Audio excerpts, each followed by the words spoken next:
So, oh my goodness, okay.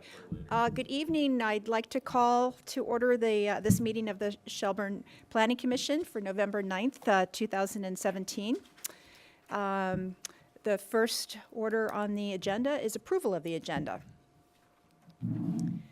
I hear a, Second. all in favor? Aye. Okay. And the next agenda item is approval of the minutes of October 26th, 2017, and October 30th, 2017.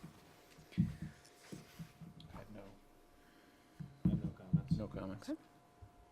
I moved it, we approve the minutes. Second. Is there any discussion? No? All in favor? Aye. Okay. And the fourth agenda item is disclosures relating to any potential conflicts of interest. So, excuse me, the minutes for October 30th, Yes. the retreat, so you did them both? You did them both together? I'm sorry, I Okay. misheard you. Okay. Yeah. Okay. Yes, so disclosures relating to any potential conflicts of interest. All right. Nothing to declare, okay. So the next item is open to the public. And this is a time for limited individual comment on subjects that are not included in the agenda.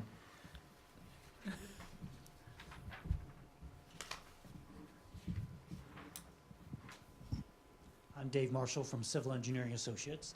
We've been asked to assist Bob and Marcia Nappy, the new owners of the Quiniesca Golf Course, or at least the eastern portions of it, with regard to their plans on how to try to make this a viable business moving forward. And one of the things that we found in the rural district is that there are some challenges with regard to modifications to existing buildings. Their clubhouse building currently sits within the front yard setback. And right now, the way the rules are written for lots greater than 5 acres, that a 100-foot setback precludes their ability to put a deck on the back of the building. So we were looking to see if the Planning Commission was interested in looking at ways of how to assist existing businesses within the rural district on perhaps some flexibilities that would allow them to basically grow in place. And out of all that, we know that there's a lot of different ways to skin a cat. But we did start with one particular idea that we shared with Dean, and Dean came back with many different other ideas on what the Planning Commission has been working on, or at least thinking about, in regards to the rural district and how how you want to shape, the uses within that particular portion of town. So out of all that, we wanted to introduce ourselves. That's Marcia and Bob in the very back. We have Charlie Kale, the business manager, and John Paul, the director of golf operations. And we're all very interested in trying to make sure the remaining portions of Quiniesca remain open. And out of all that, it means it also has to be a viable business. So what we're looking for is just ideas and to see what your interest would be in assisting in those goals. So you didn't bring copies. I made copies of the text that you sent. Oh, I did not. Only because I didn't think we would get into something of that Okay. particular nature. I mean, do you want to look at it in Google Earth and see it in closer Sure, view? I think that'd be or- helpful, just to kind of get an understanding of what the current situation is and the issues are, challenges. And Dave, what I would be interested in, because you have some ideas already, what is the current footprint, what are you looking to do, and how could we potentially assist in making the process smooth? It would be helpful to kind of hear what you're thinking about. That's fair enough. We're happy to talk about that. Didn't think we'd get that far tonight based on the rest of your agenda, but nonetheless, we'll take any opportunity we can to discuss the matter. So in this particular case, once Dean has the opportunity to zoom in on the clubhouse, which is a little bit further to the north there we go. Right now, the Spear Street is a 4-rod rights-of-way, which basically means it's a little bit wider than your normal municipal roadway. And with regard to the clubhouse, the back of the clubhouse is somewhere between 77 and 79 feet from the rights-of-way line. So if we happen to be a property that simply had a 75-foot front yard setback, we would be able to put a deck on the east side of this particular structure. But the way the rules are written today, any lot that's greater than 5 acres requires a 100-foot setback, and no modifications to an existing non-conforming structure are allowed in this particular district. So that being the background, we were looking to try to figure out, well, how can we at least identify perhaps commercial uses that have been in place for a certain period of time. This particular structure was constructed in 1965. It almost predates your zoning altogether. But that being, oh, Dean, that's pretty good right there.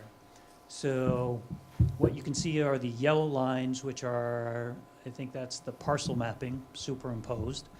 And as you move from Dean's Pointer right now, and that's the big elm out in front of the building, and then you head to the right or to the east, it's right there on that backside that we're looking to propose a deck, an open deck on the back of the building, something that's consistent with most golf courses that they provide those particular types of amenities.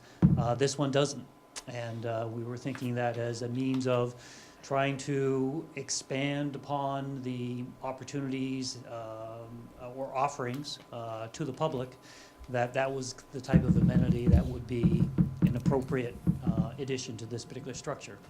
But the challenge is that because of the proximity of the building to the rights-of-way, that unfortunately, I think the intent was good, the way the rules were originally written, but it unfortunately took into account or grabbed this particular commercial structure in a way that it precluded at least being able to go in for a zoning permit and ask for permission to construct the deck. So that's why we are here before you to talk about different ideas on how that might occur.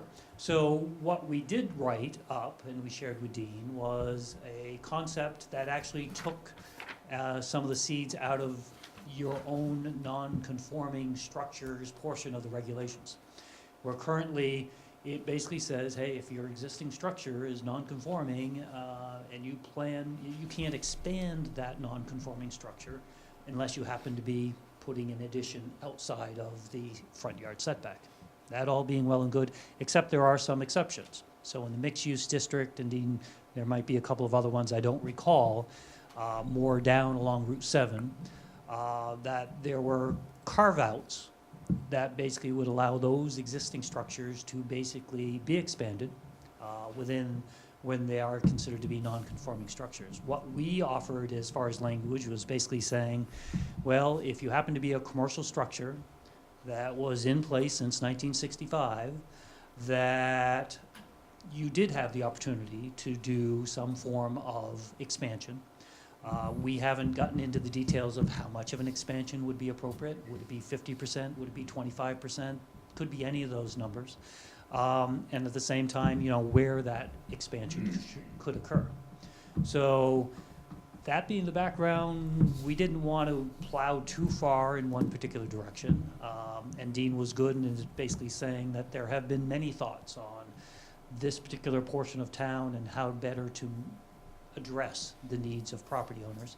That being the background, we're really looking to work with you on something that doesn't open up the Pandora's box. We're always worried about that when we're changing rules. But at the same time, achieve the goals of the nappies, which is to basically provide a facility that is more appropriate for the needs of that particular commercial use. And the date, 1965, was just because of this particular structure being there? I mean, I'm just thinking because you made a reference of it almost Sure. precludes your zoning, so Well, could you it's- generalize more by saying any structure in use prior to, zoning in Shelburne or something? Could be, except that this particular structure wouldn't qualify there. Okay. So I didn't go there Yeah, because yeah. we didn't want to basically exclude Right. our client in Right. that interest. Can single-family houses already expand if they're in that?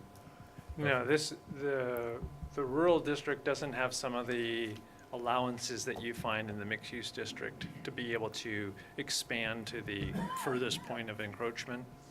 That's what David was referring to. That Right. the regs do allow that kind of thing, so there's more flexibility in that zone than there is in the rural zone. The rural zone, as he said, has different setback requirements depending on size. So there's one set of numbers for 5 acres and below, and the other one for over 5 acres. And it's a district where, because of the 5-acre lot size, the setback requirements are fairly substantial. You could approach it different ways, however, and I don't know if there's a single way that's the best way. It is very narrowly drawn the way it was suggested in the document that was passed on the table, but it's peculiar to this situation. Does it make more sense to think geographically? Would you want to change the setback requirement for all uses in the rural district along Spear Street, let's say? I mean, there are, again, Right. many possible ways of And addressing Dean, it. one of the possible ways to address this would be to do a carve-out for this one particular property instead of a broader. Well, kind of- that's effectively what David has done. I mean, and- I don't know too many Well, others. and so which brings me to my next question, and if the business owners would like to kind of discuss, we're talking about a deck, and I know that the driving range added a liquor license, and I guess what I'm curious about is with that deck, are you also wanting to put lights up and have bands play out there? Is it solely for golfers to come after a round and have a beer and help generate more revenue for the business? Because we don't want to be seen, or I don't want to be seen as not enabling small businesses to earn money from, a relatively short season. And so I'm just very curious because there's a lot of family homes around there, and just want to make sure that we're balancing the needs of the community with the needs of the business. So I'd be very curious to hear kind of. I'd like to Oh, address that. Marcia? You use the word family, and that's just exactly what I wanted to stress, is that we see the club now as a family place for people in Shelburne. You don't have to golf, you can come and have lunch. Sit out on the deck, it's peaceful, it's beautiful, saving the countryside. And if you want to golf, you can golf.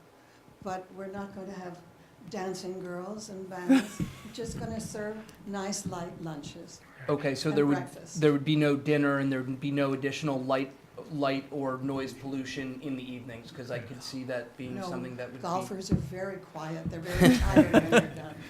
So Perry, that comment, though, does raise a question that, in my mind, and suggests that looking at it thoroughly is going to be called for, because this is a use that's approved in the rural district as outdoor recreation. So when I hear people talking about activities that essentially make it a place where you can go and have lunch, a restaurant, or something that starts leaving what is classified as a golf course and becomes closer to a restaurant, you would have to account for that, because new restaurants are not a permitted use in the rural district except in a certain PUD, and that kind of PUD doesn't operate there, it operates over there. Which is why I was asking, we would essentially be creating a very specific carve-out, because this is the balance that we go through every time we have a discussion over. People don't want to build in the rural area, people don't want to build in the historic district, so we have very limited spaces where there are businesses in place already.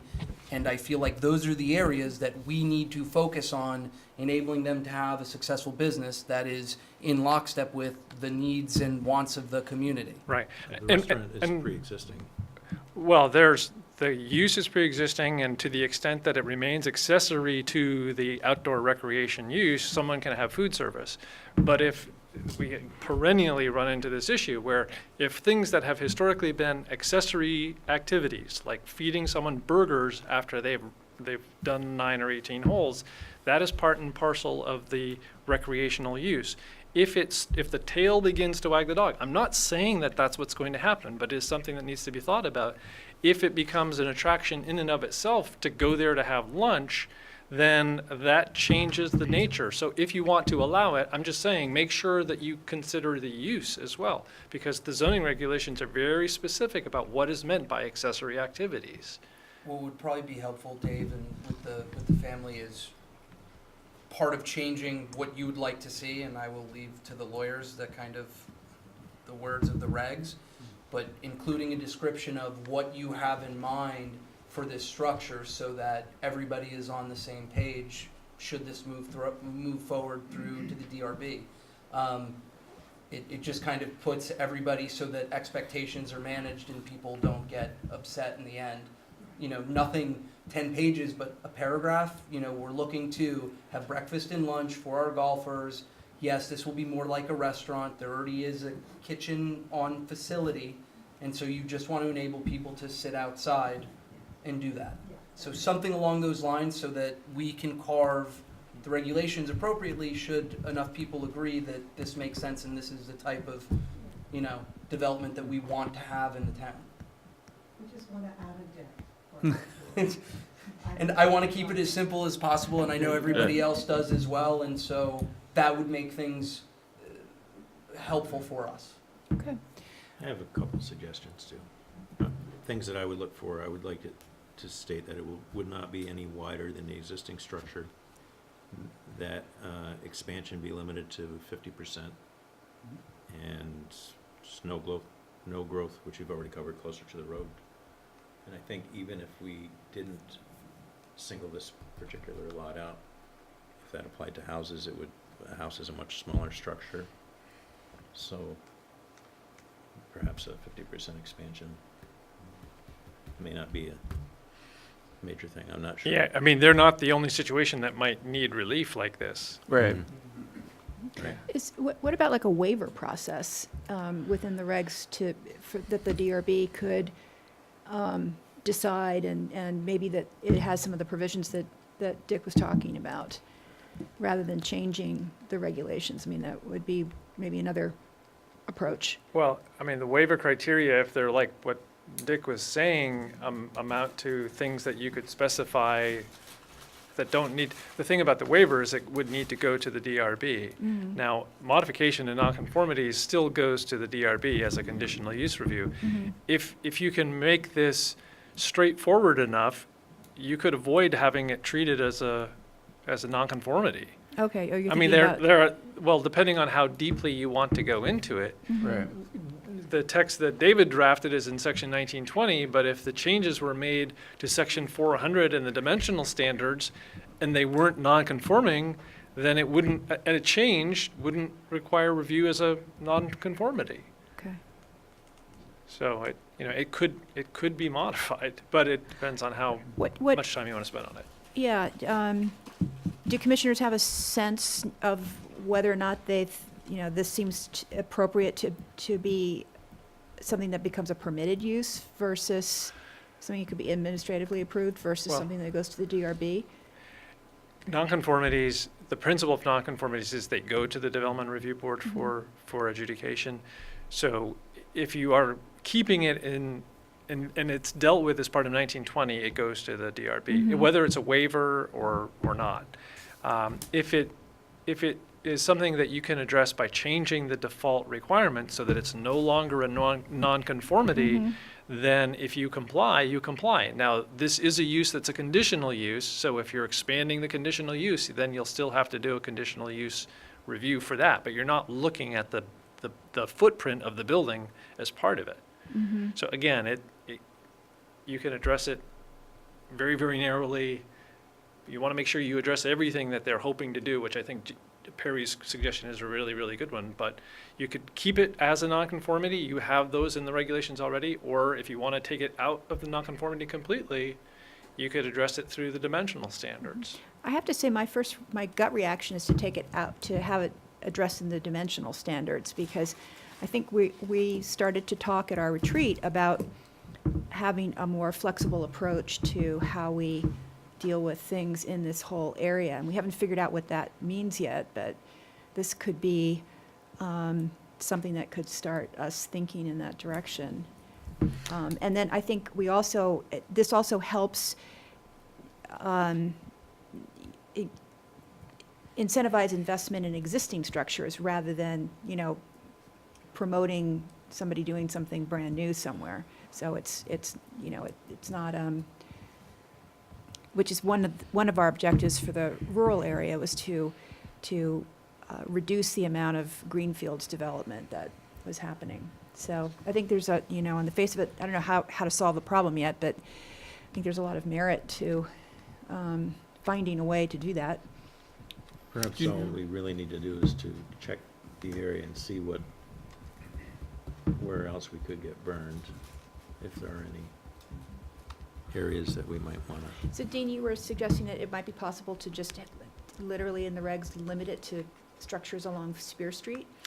I'm just saying that you don't want to just solve this problem and then have someone half a mile down the road in a very similar situation who isn't covered by it make the same case. Right. And then you feel like, oh, wow, yeah, we should do that. If you can deal with it in one instance, that would be preferable, I think. I just mentioned along Spear Street because it's a definable geographic feature and it makes some sense. There's coherence there. Yeah. it's right on But the that's edge not of the only growth. way you could do it. It's just Yeah. an I example. think adding a size limitation would take care of the question I just brought up. Okay. The only other thing I would add is, we don't face these type of requests. We don't have 10 of these pending. The fact that we have this many people here today is a lot. And so if we did a very specific carve-out, it at least puts us so that when the next one comes up, yeah, it may not be a golf course, it may be something else, but we could have already gone through kind of the changes like you were mentioning in terms of the footprint and all those, and we use it as a model to move forward to the next one and can say, what worked well, what didn't. What was the driving force back for a 100-foot? Why that number too? I mean, that seems counter to some of the other things we've talked about in the rural district in terms of having more traditional development where the houses were maybe closer to the road fronts and, The less, best, less impervious driveways. yeah. I can't tell you, because I don't remember Yeah. at what point the setback requirements were that large. But the thing I would say is that in the time I've been here, the sense I had, what the result of the setback requirements was to drive whatever structures were on these larger lots towards the center of the lots and away from the boundaries. That's essentially the Right. effect. Whether or not that's the desire, I'm not sure, but that's Yeah. the effect. Because when you have big lots, the setbacks get even larger and Right. it pushes things even further from the property From the- lines. right. Increases the aspect of sprawl too. Yeah. Well, it's just, I mean, So, that's just yeah. because that's something we've talked a lot about, right, is sort of having things maybe to the front edge of the Yeah. parcels and, not having huge setbacks and long driveways. And so is there a way, as we look at this specific case, to again, solve the general, so that moving it further up in the regs so it becomes, Yeah, it's just part of the regs that hasn't had a serious conversation in a long time. Probably since, 2005, 2006, 2007, or something like that. But yes, you could definitely change the approach, flip it and say maximum setback, not a minimum setback. You could, right, you could change it pretty significantly. right. Okay, so, what's our next step?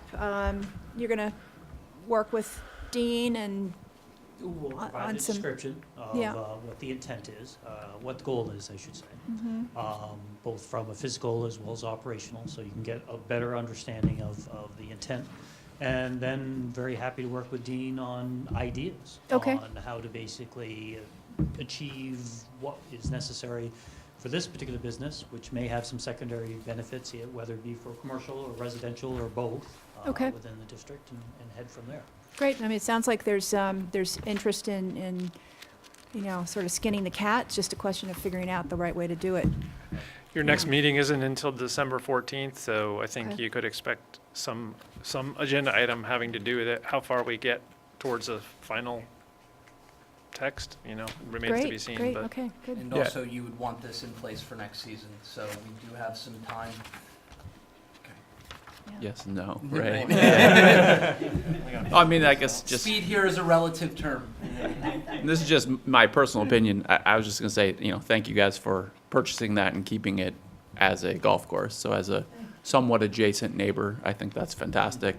I think what you're trying to do all sounds great, so it's up to us to try and figure out how to scope it right. Wonderful, great.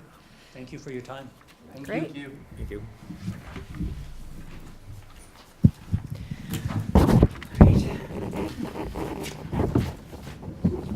That's why I'm not on some TD. I know. All right. Let's see, our next, oh, you're very welcome, thank you. You're all invited to lunch if you have a. Our first bribe. Yeah. Let's see.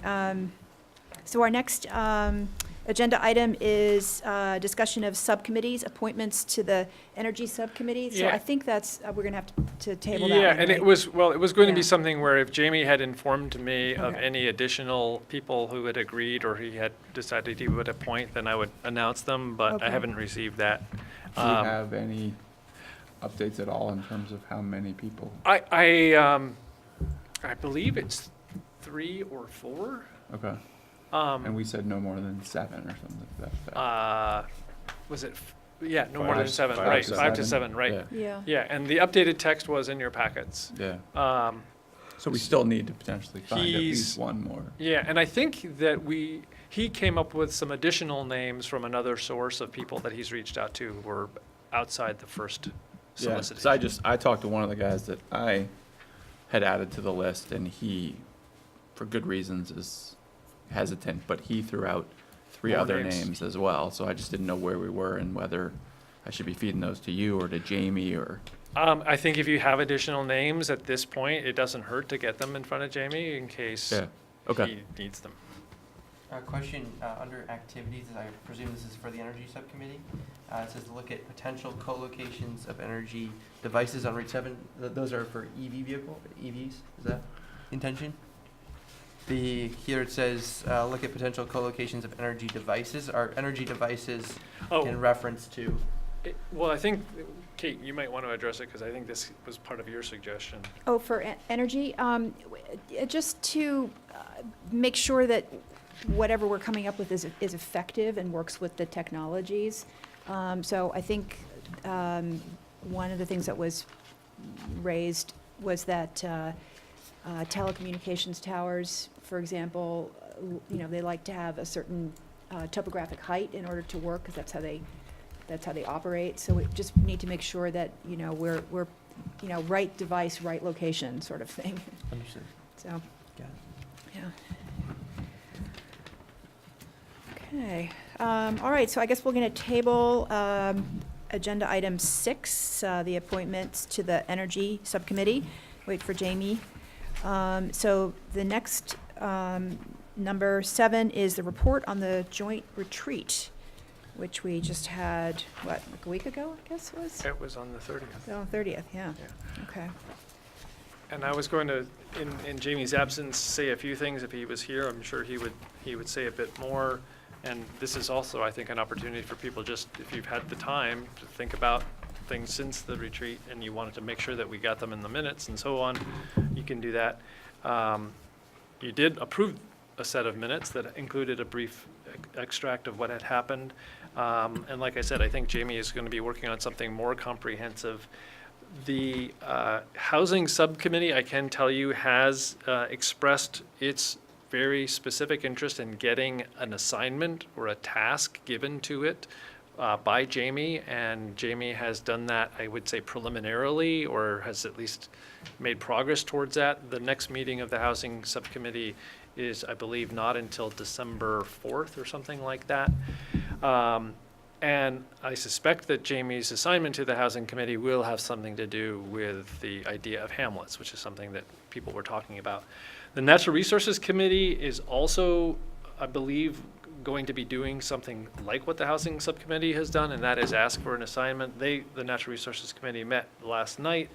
I know from what she said last night that the chair of the committee has also made some additional comments to Jamie about ways that the committee could help as far as the future of the rural area.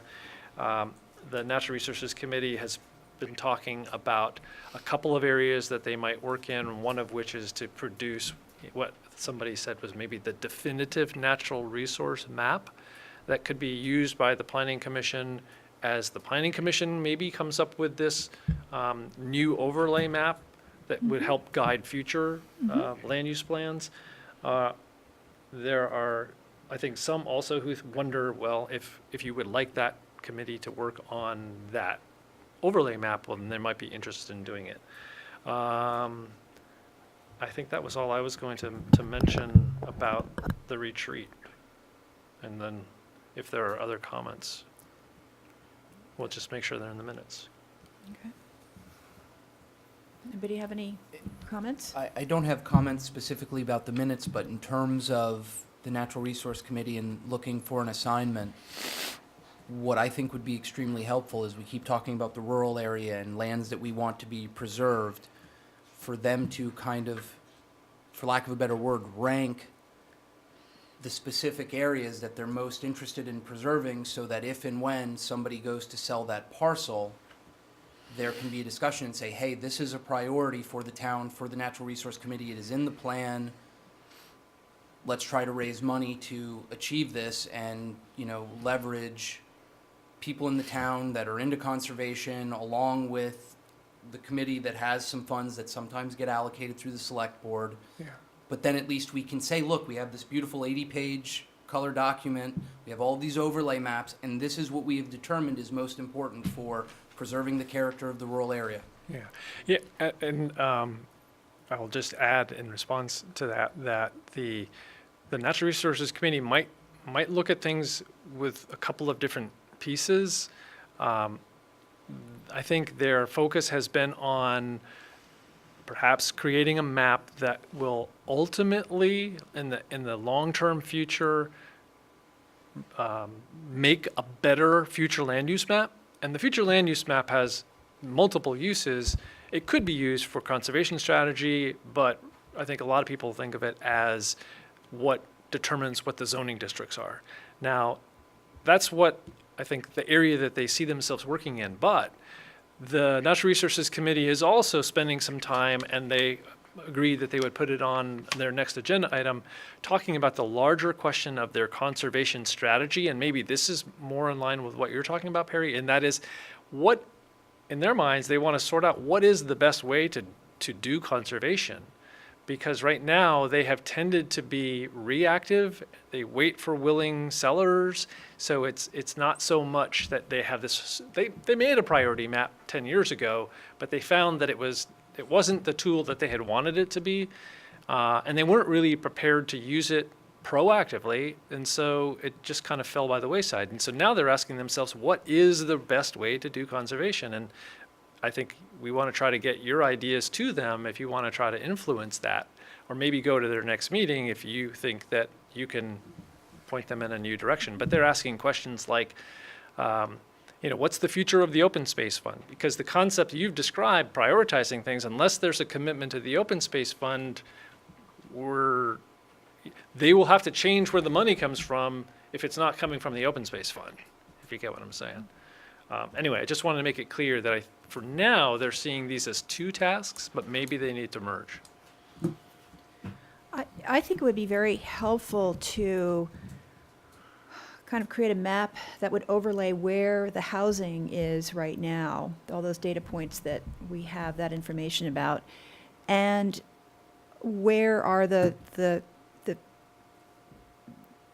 with the natural resource information, where are the kind of hot spots for problems, the watershed issues that were raised as being really problematic, and where are correlate all this with places where you want to conserve, and just sort of see get a little more information about the pattern that has been emerging, so that then I think can take some steps to address it.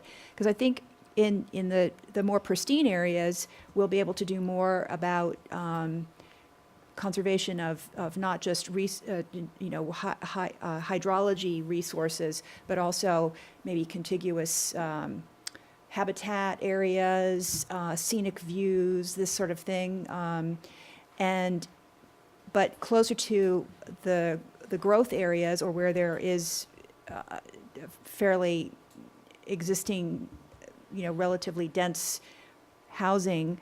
I think the concern will shift to more of a concern about how do we protect the watershed in those areas. So I think that could be a way to sort of define what the priorities are. Yeah, I think it's good for the Planning Commission to be clear about where it would like to put the emphasis, because one of the things that they could struggle to create a single map that shows all the priorities. Because like Asim said at the last meeting, that there are trade-offs. Sure. I mean, so if they make a single map and they have a hard time prioritizing, then the map is going to show all of these things and everything is going to be important, and it doesn't really help you.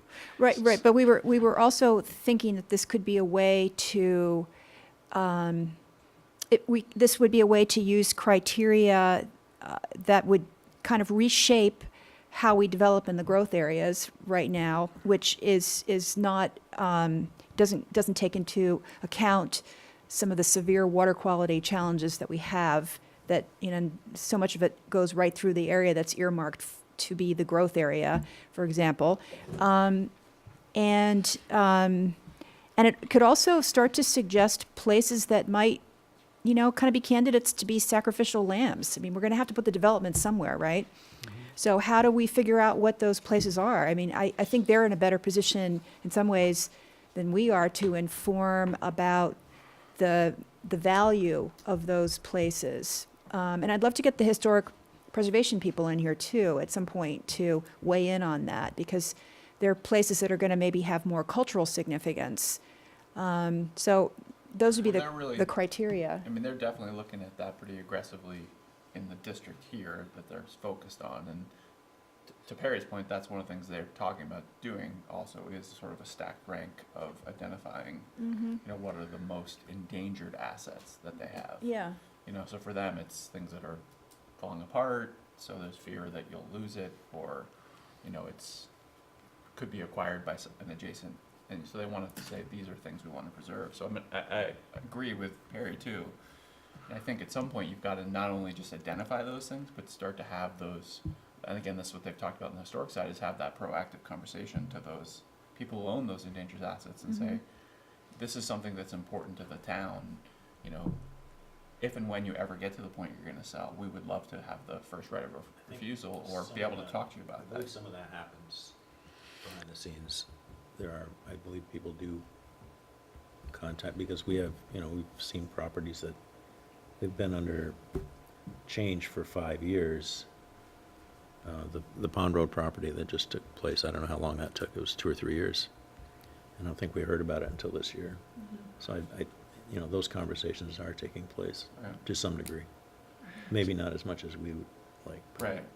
But I think it's a little ad hoc, you know, and again, generally reactive at worst, at best, that's ad hoc. And if you could have, I mean, if that's the idea of a plan, right, is to say specific and straight out there, like, we would love to figure out a way to work with you. Because I think this, you know, the goal of all of this is to result in some sort of a vision that then, that can be the framework, that the sort of superstructure, if you will, that guides how we move forward in all of this. And I have to say, in my mind, I really think about about the growth areas, the designated growth areas, and how that integrates with the rural area as being something of concern too. So.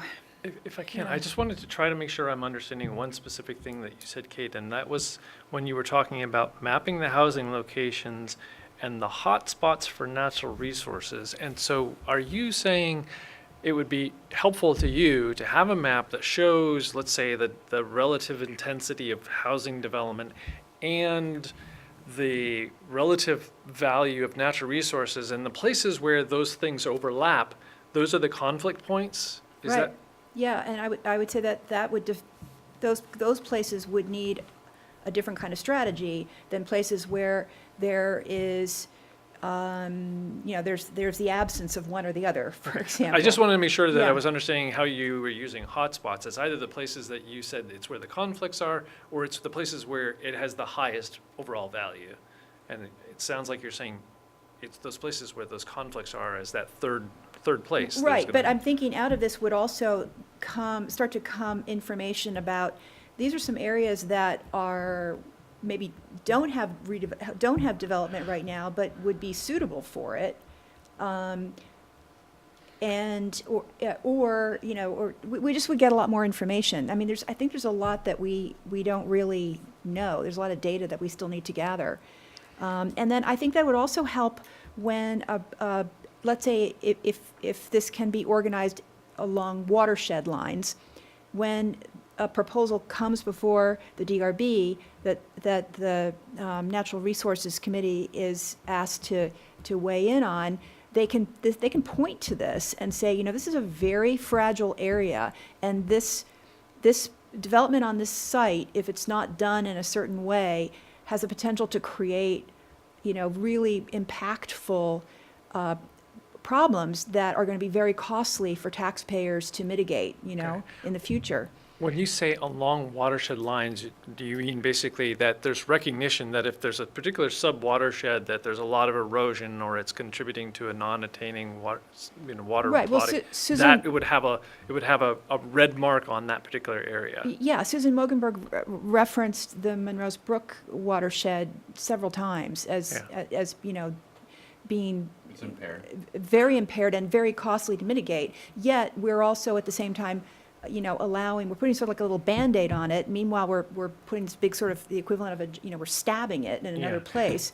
And it just seems kind of counterproductive. Right. The thing I'm trying to do is get my arms around this so that I can, and they can watch the tapes, of course, too, but they may not do that. But I want to try to understand and maybe translate so that I can help them work on creating the maps that will be helpful to you. So that's why I'm asking these questions, and it's why I'm going to ask the next one, which is one that's based on a comment that Asim made about the technologies. You know, we have all kinds of layers in our computers that can be combined. And so when you say on a watershed basis, that means one thing to you, and that's why I needed to ask you.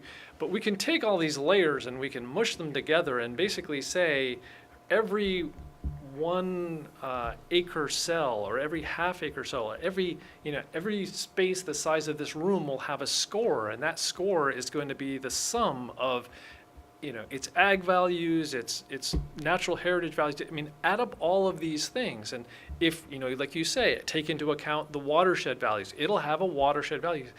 But we have that for the entire town on a very, you know, very detailed basis, localized, you know, but it's a cell. So you move a little bit away, and it could have a different score because it's where you've See, I reached don't the even edge. understand really what that, I mean, that's just like X's and O's to me. Okay. I think it has to be place-based. But what is, okay, so That means you use X's that and O's phrase to a you. lot. Okay, But right. I'm just trying to say, in terms of a map, what would the map look Okay. like? The map would be, okay, in terms of watersheds, why don't we just use however the MS4 permit defines that, But this is a map of right? the entire town, I think, right?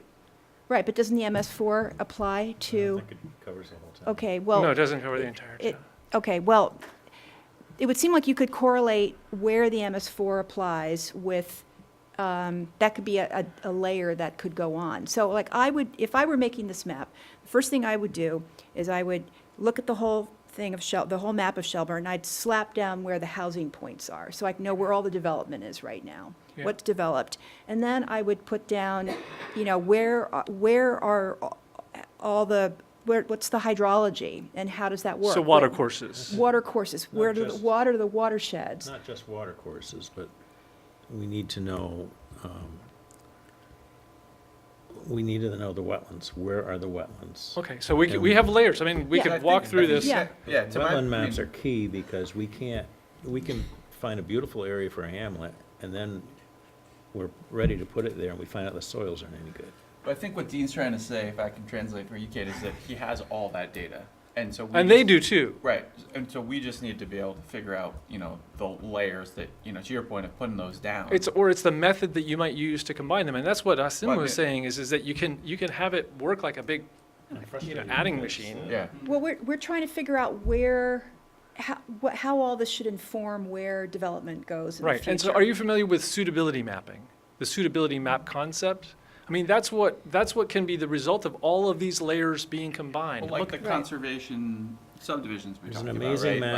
Like taking the whole parcel and then figuring out where the most suitable building. Right, and I mean, sites are. if you take out the steep slopes, because you aren't gonna build on steep slopes, or the high value, you are left with something, and the more conflicts you have, the lower suitability it has, and so that's one way of looking at it. I'm just looking for us to have a common Right, and explanation so- of what it is that And you so the want. places where, that are left from looking at it purely from the suitability things, which don't even get into aesthetics at all, that would be a way to know from through that lens of natural resources, what are the places that have development potential that are not going to sort of wreck the town in the process, or from a natural resources standpoint.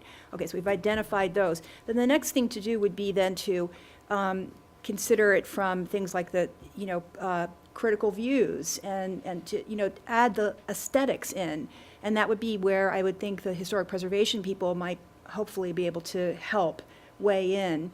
And then I think you've got, when you can weigh that kind of information, you're starting to have some places that might identify where these hamlets could go. Okay. So the hamlets, is that starting to make sense? So the hamlets would go where they're not going to create additional natural resource conflicts, where they can be co-located, hopefully, in there'll be two types of hamlets, I'm imagining, eventually. One that will be a place that is a kind of infill hamlet. There's existing fairly dense settlement right there for the rural areas at least. And so how do you infill in that and create a bit more deliberately a sense of community in that place for the future? And then there'll be places that would be, there's nothing there maybe right now, or very little, and you start to, what could that look like? That's the other type of hamlet. And, so we're trying to figure out, well, where would these things be located? So does that, am I speaking Greek, or? No, you're not speaking Greek. Okay. I just would like to see the committee have a clear enough understanding, and they can make a map that's going to be answering the questions that people would like, and that, have a better and that understanding. gets us to that sort of blob map thing, the heat map that South Burlington was creating. Mm-hmm. I think it would be interesting too, and I mean, Kate's articulated what I think will be great looking forward, but it would be interesting to sort of look at, all right, just to understand like what's been lost in the last chunk of time, what were those great places we should have preserved, and is there any, I think I'm echoing what you were saying earlier, what's the pattern, like where are we tending to lose stuff and why? Whether it's geographical, like this section of town, or gosh, we've really overdeveloped a lot of steep slope, or a lot of, wetlands, or what is it that we've endangered the most? I mean, that could help inform, again, going forward too. Yeah, and then, so one of the things that was interesting at the retreat was I referenced a development that I thought was a very successful rural PUD, because all the houses were hidden up in the hills.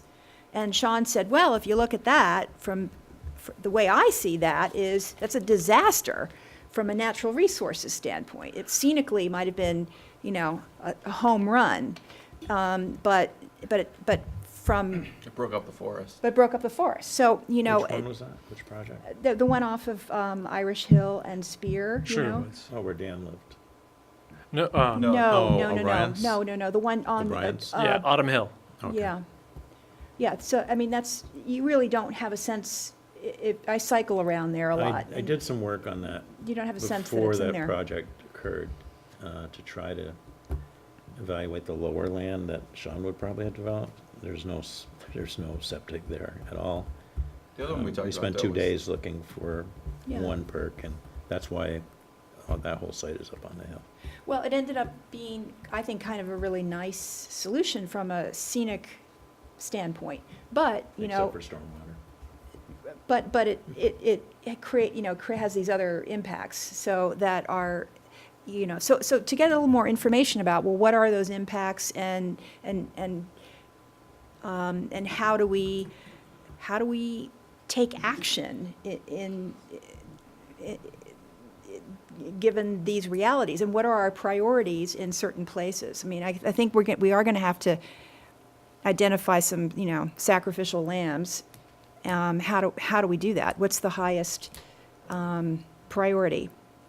And then how can we make it look really great looking in the process? Because we leave a lot of that aesthetic aspect up to chance. Dean, this might be more of a question for you, but you were talking about how there are characteristics that we could add to the layers, the additions of each layer that are already there, such as slope. I think you'd mentioned there was one more.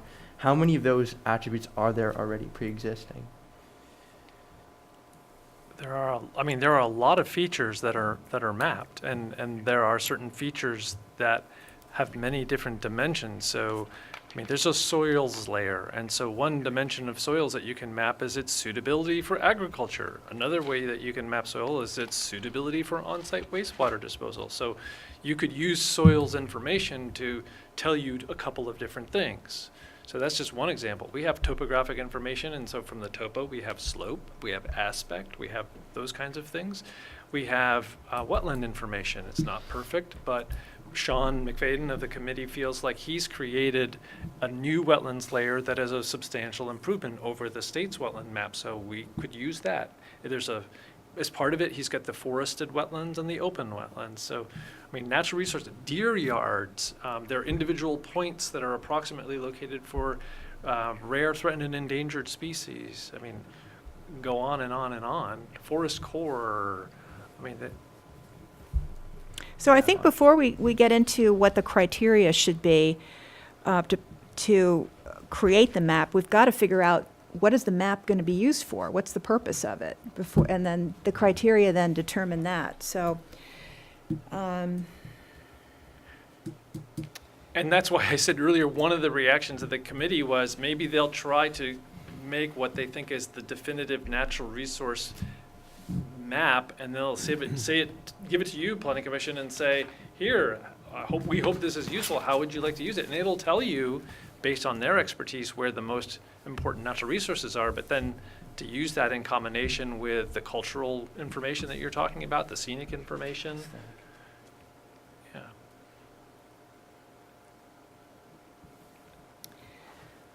okay. Well, it's called a future land use map, so that's kind of a big clue in there. So that means we have conservation goals, we have agriculture goals, and we have housing and transportation goals. And I think that if we can, the superstructure that connects all of those things is place, creating, sense of place, supporting community. I think that will be the thing that will help us start to refine how to use this map. So I think we just need to start throwing stuff up against a wall and seeing what sticks right now. Don't you agree? Yeah, I think the map could be really very powerful tool for sure.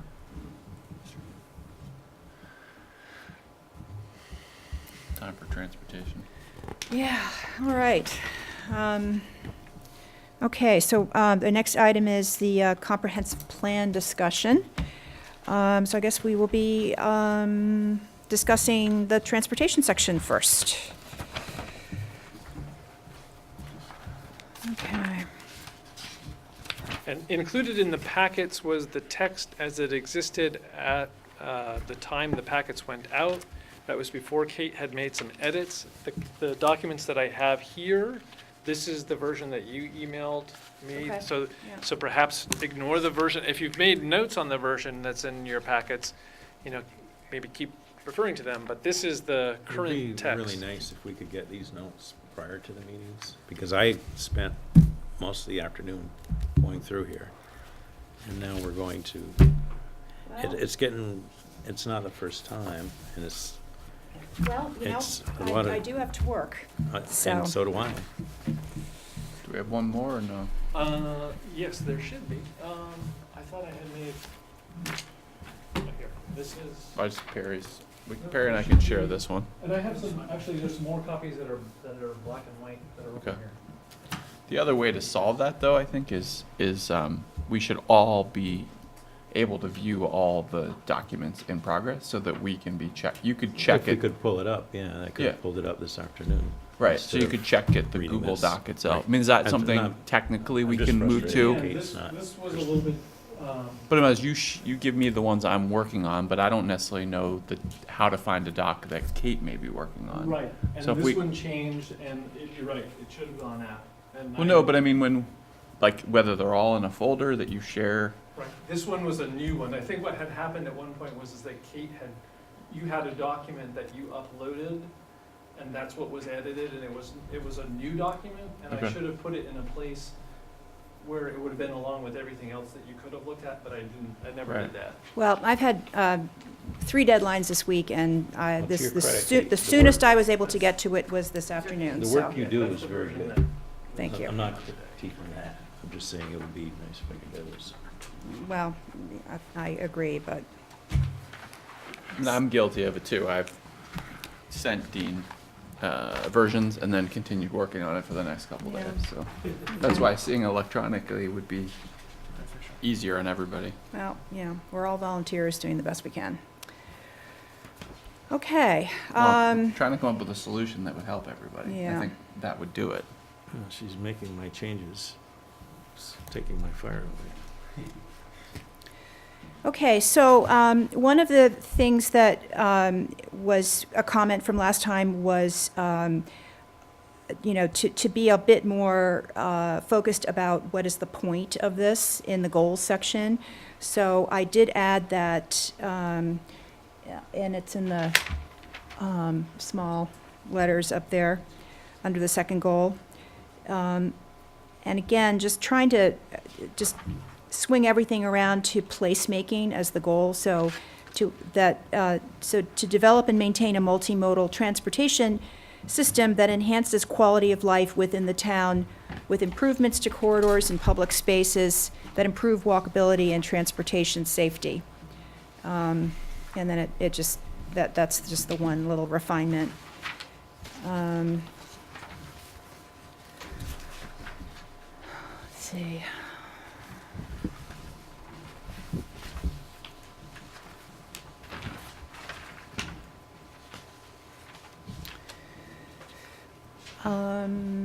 And then I think, let's see, Dean, that was I just added a little bit on the page under objectives.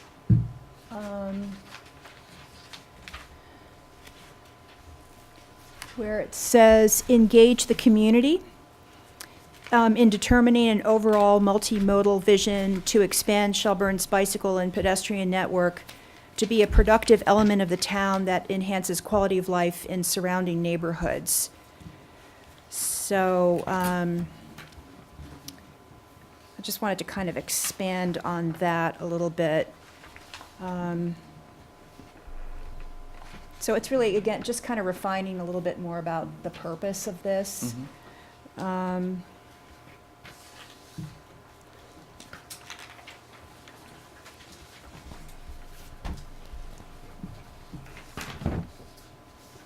Let's see.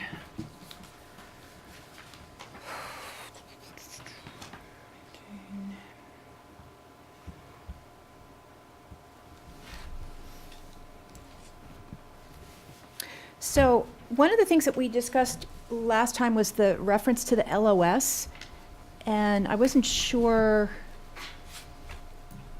about how to incorporate that, but it seemed like you had an idea about that, Dean.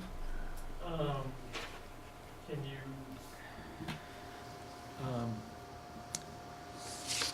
you, give me a little bit more? You were just, I had not had any, took out a reference to it, I think in the original document, and you had said that that was something that was important to remain, so, but I wasn't entirely sure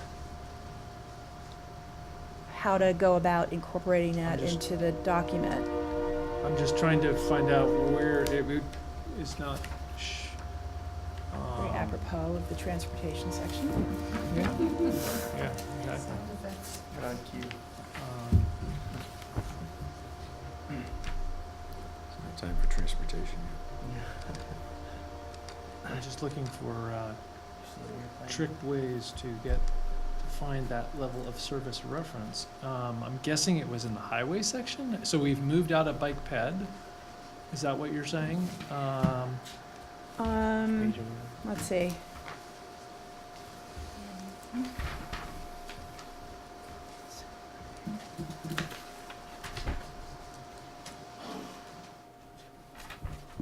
just not even finding the word.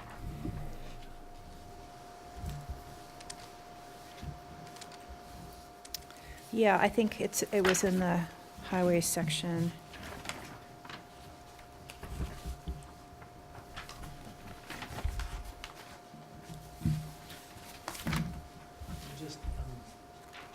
I'm not even finding.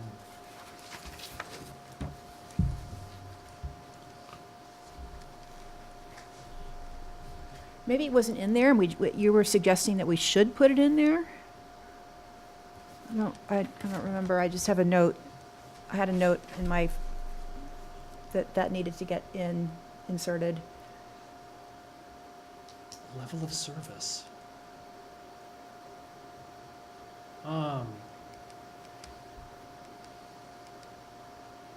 I'm just drawing a blank on what I said, and where we were talking about it going. Okay. And I apologize, but, customarily, level of service is used to analyze functioning of highways, but it's also used for bicycle pedestrian facilities.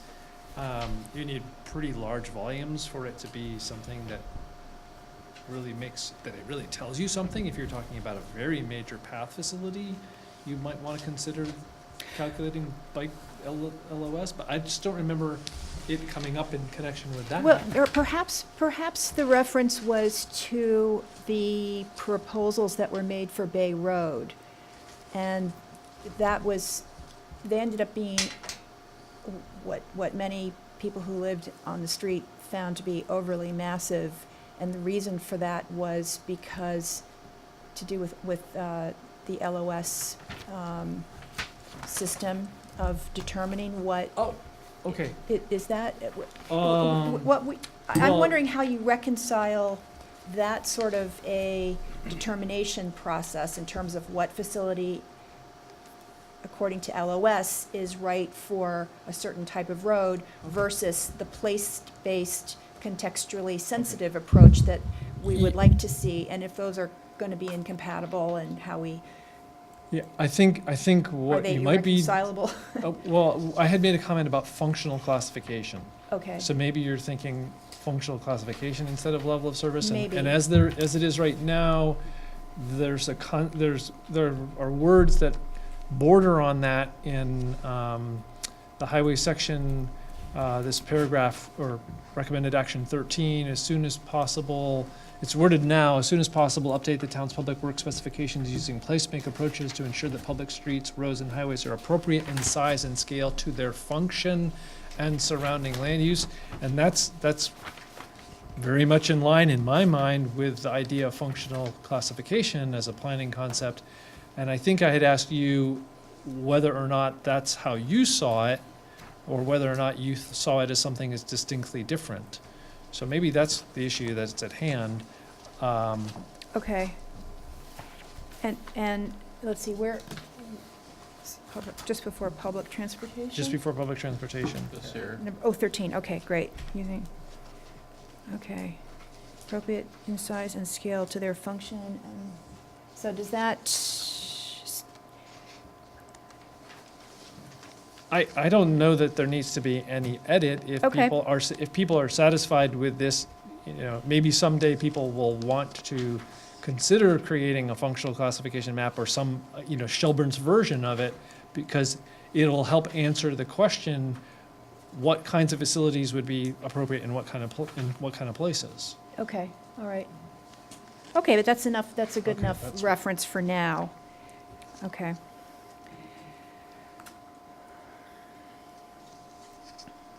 All right.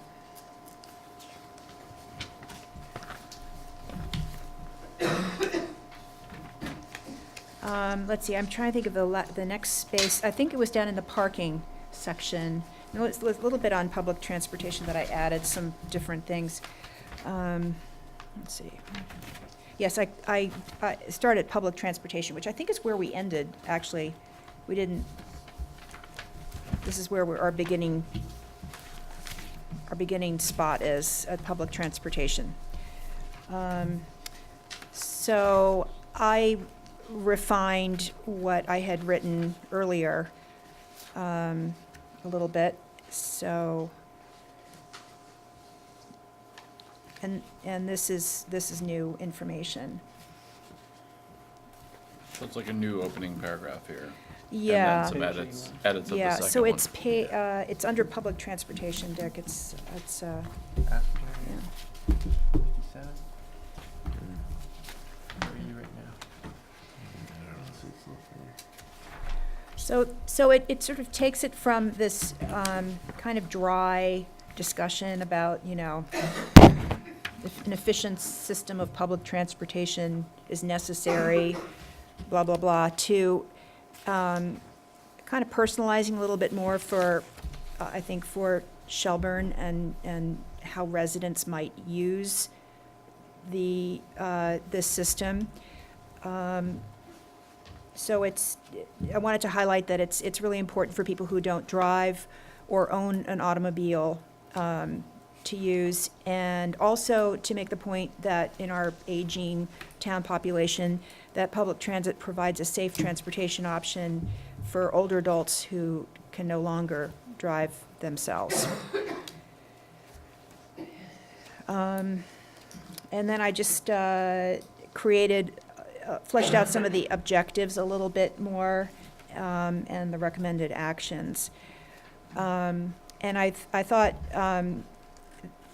you know, it doesn't make sense to have public transportation everywhere in the town, but that it should be, we should use every opportunity to co-locate it where there are land uses, existing land uses, and allowable land uses that support transit use.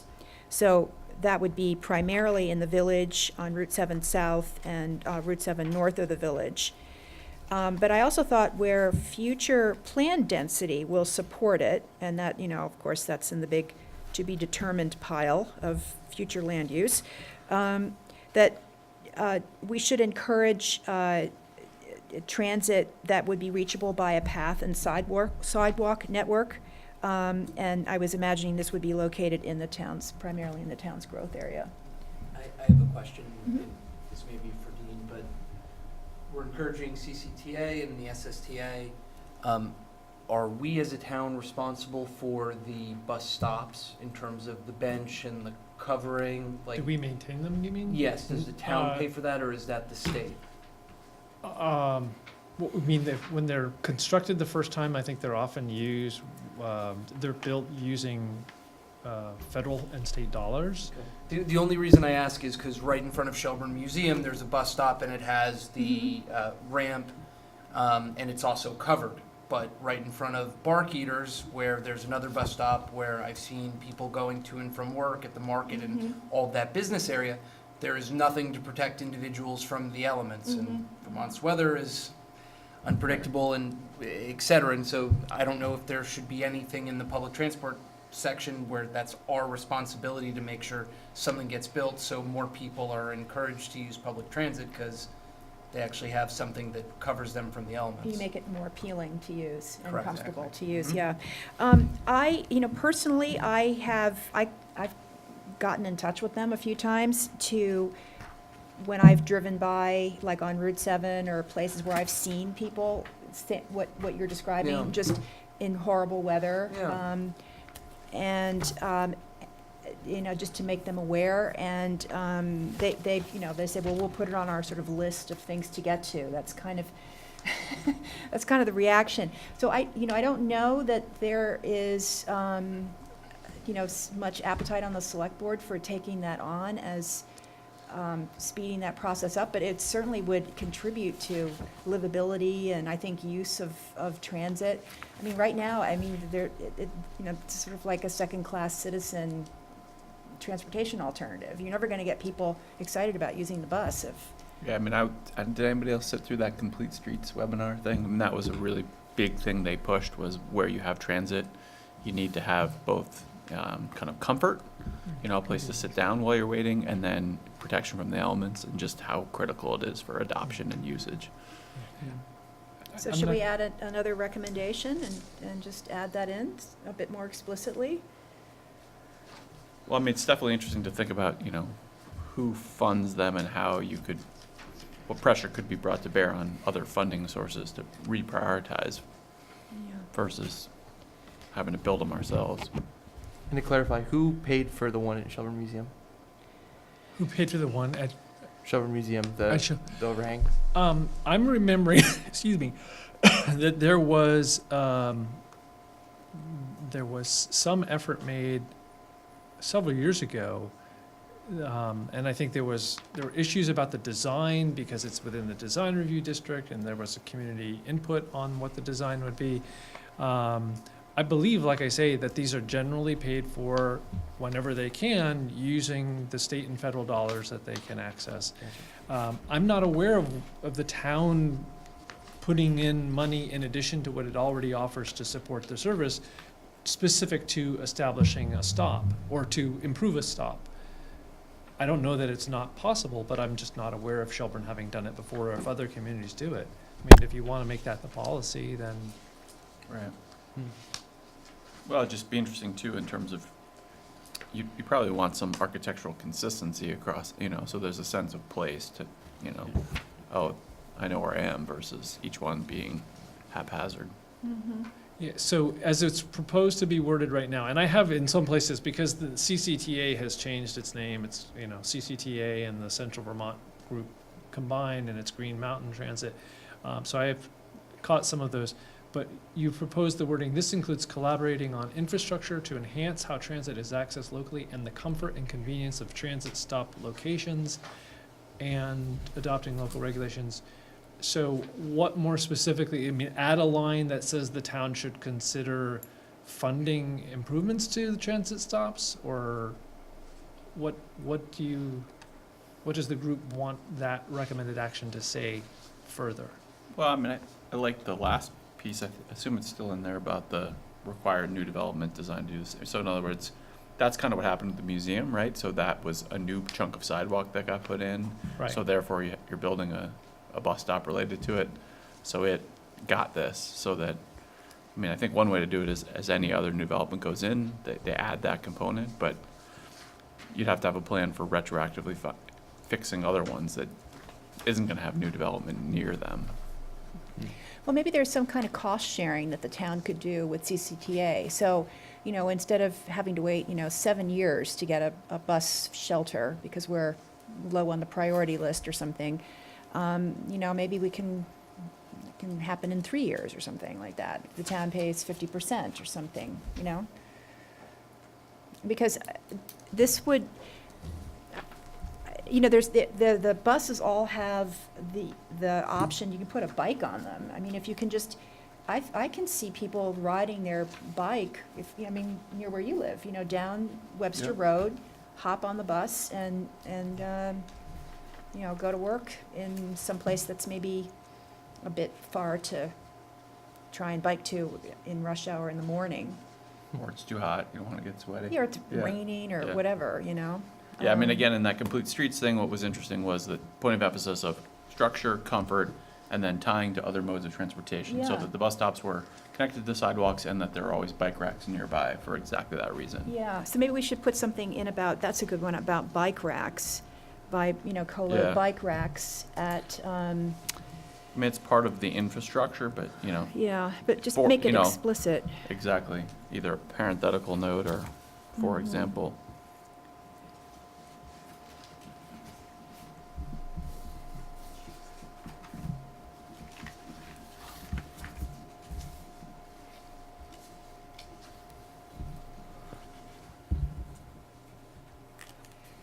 So cost sharing to expedite, cost sharing with Green Mountain Transit to expedite, Yeah. the rate of construction of facilities or something.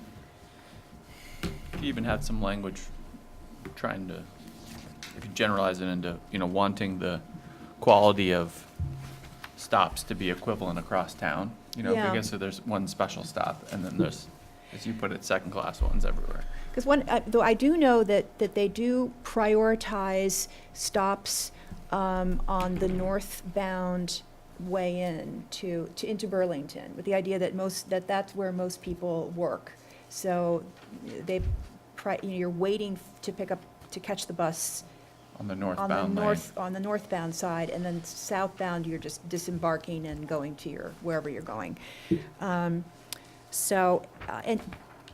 one of the prime places where we really need a shelter, in addition to safer conditions for pedestrians, is down by the Teddy Bear, which is a pretty, So Teddy Bear, the quick overview about that is that Teddy Bear is served only a limited number of times each day, and the direction that CCTA or GMTA is headed in may be to propose no longer going all the way down to Teddy Bear. They find it very, very challenging to keep the system on schedule with those additional stops and that additional travel. I know the school uses it for their kids too, right? Vermont Well- Day School. Yeah, they are going through a process that's supposed to be culminating in February. And as part of that effort, I was at a meeting earlier this week, they are continuing to say that under their scenarios, they're what they call, well, they have a term for it, Waldorf School and the service to Teddy Bear would be dropped. Now, there may be pushback and that might not happen, but they are headed in that direction. So they want more people to use public transit, but they want to cut the amount of bus routes? Well, that's not exactly it, Perry, because their data says that those additional services have low usage in their, by their measures, and they could get more people riding by reallocating those resources. And so that's And part of being their more timely. rationale, to focus on the core. And these diversions, they call them, I think, are working against that. So anyway, under this, what they call next-gen effort, they're looking at the possibility of those two changes in Shelburne. So they have the data on where people get on, where people get off, how many people Evidently. they pay and all that. Do they track the buses via GPS? Like, do they know? I think so. Okay, so would it also then be a step further to say, because this is what they're doing in larger metropolitan areas, is One bus away. well, you go on the tube, you go on the subway now in Manhattan, and they say the next one is coming in 4 minutes, next one's coming in 7 minutes. I think there are apps that will tell you where their buses are, so you'll know how long you'll have to wait. I believe there I mean, are. when I lived in Seattle, there was the app was called One Bus Away, and you knew what Yeah. was coming when, but I hadn't seen anything like that here with our Yeah, buses. I didn't know if that existed, because the other thing I was gonna say is you build the structure, you put the solar panels on it, and you have an LED thing on the side of it says next bus is coming in It tells you. 5 minutes, 7 minutes, and Yeah. that's also been shown to get people less stressed and angry Right. about how long it takes, because they know when the next one's coming, instead of it just being this Yeah, infinite, like, wait. right. And we could spend a lot of time talking about this, but one of the things that might happen as a result of this proposal is that some people from GMTA would come to perhaps a select board meeting, or maybe the invitation would come from this group, I'm not sure, sometime before their board is supposed to act on this proposal, so that people, A, know what is coming, or perhaps can influence it. Teddy Bear, I know, is aware of it. They've been approached. I don't know what Waldorf School's level of awareness of the proposal is. Yeah, they rely on it pretty heavily. I mean, I know they do, and Vermont Day School uses the Teddy Bear stop. You know, they kind of piggyback on that. Yeah, I mean, I would imagine it works for the kids there. Yeah. So I wanted to just, thinking about this, concept of, the last mile, which is sort of a big one, I think, in transportation planning, for transit. Under objectives, can we just add a little bit under number 1, under objectives? Whoops. What page are you on? I don't know. I I don't know, mine doesn't have page It numbers used to on be it. right before, It's This is it's for public under, transportation. yeah, Yeah. under public Gotcha, transportation, yeah. page opposite says Yeah. page So 57, but where it says, the last sentence should be located in the town's growth areas, I just wanted to add, to expand the range of potential transit users.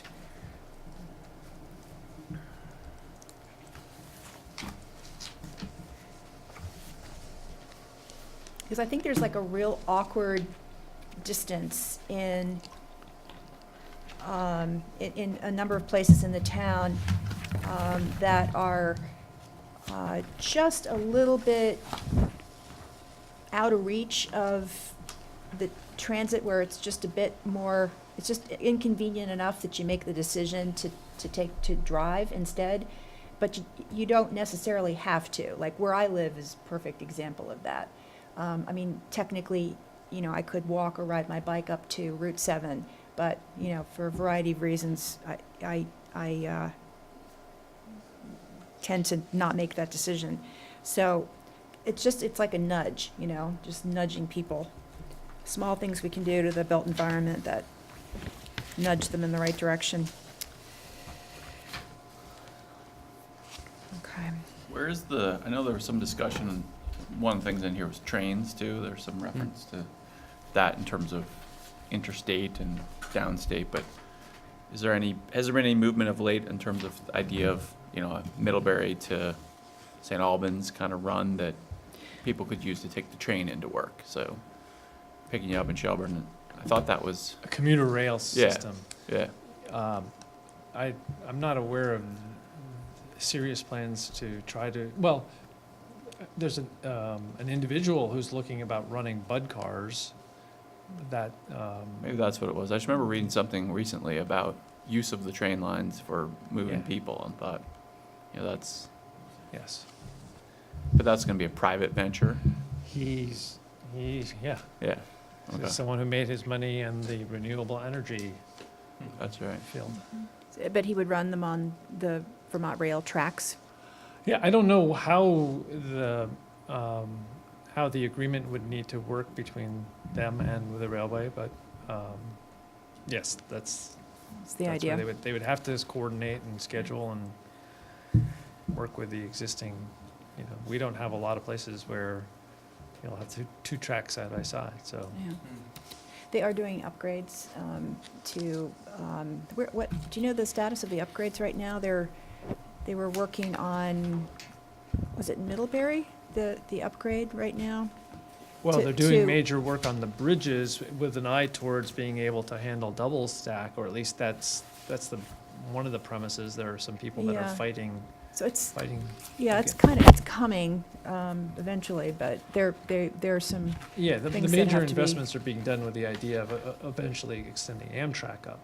And so yeah. that's one of the things that, a couple of years ago now, maybe, when some of these things were being discussed at the state level, the select board was pushing the idea of trying to have a stop added in Shelburne as part of that system. And if the train ends in Burlington, it may be rather difficult to convince the Right. operators of that system to stop here. Right, But if it did, it could serve more of a local transit function in addition to the intercities function. right, But I understood at the time that places like Virgins, places that were a little bit further away where it might make more sense, maybe, were pushing harder, had been pushing longer. Virgins, Middlebury, their own stop. Brandon. Right. yeah. Yeah, okay. Let's see, okay, so transportation, da-da-da. Do you want, how would you want to gather our comments on, You would just email them to me? okay? Well, Yeah. can I email? Oh, email them the- to the Dean link? and Or then. no, Well, I was gonna say, can- if you can share the doc, then we Yeah. Yeah, can, if you, yeah. if we you can wanna just just. input them directly as Exactly, that would be perfect. suggestions or something? Yeah, sure, sure. Okay, I mean, I just have some not worth talking about in public, you know, editorial things, and I'm sure. then, the only other thing was, you know, throughout, we reference things like contained in the transportation section of volume 2 of this plan, you know, just noting that We aren't well, that's a conversation. that Right, has we to may be not had. have a volume 2, and Right. so we just gotta Yeah. keep an eye on those kind of references as things that Mhm. need to be cleaned up later. Okay. Um, 250 pages. Okay. Let's see, okay, the next section is parking, and I did make some changes to that, because what I had before was pretty incoherent, I think. Can I make one more thing before that? When, like, Sure. through that, you talk a lot about the roads and streets and things, and just that, I mean, I'm sort of on this complete streets thing, but there's a lot of structure around that that's pretty easy to identify and easy for people to understand, you know? Mhm. So just in terms of adding that wording in places, Yeah, you know, so it's like referencing something that's easily understandable or Great, yeah, if you- referable to. if you want to, fresh off of your webinar. Yeah, yeah. Well, it just kind of gives Yeah, a good organizational hierarchy of. Sure. And combines things, so instead of, you know, we talk about placemaking, mm-hmm, which might be vague for someone, you know, that's just a terminology I think that would draw people in.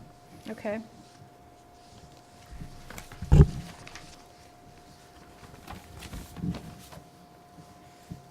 All right, yeah, I think placemaking is important because it suggests the context-sensitive vision that we're going for, but complete streets is Like a sort of component of the that. toolkit that gets you Yeah. there, yeah, the Yep. implementation strategy. Probably we should introduce placemaking somewhere and explain specifically what it is, so that as they reference it going forward. Okay.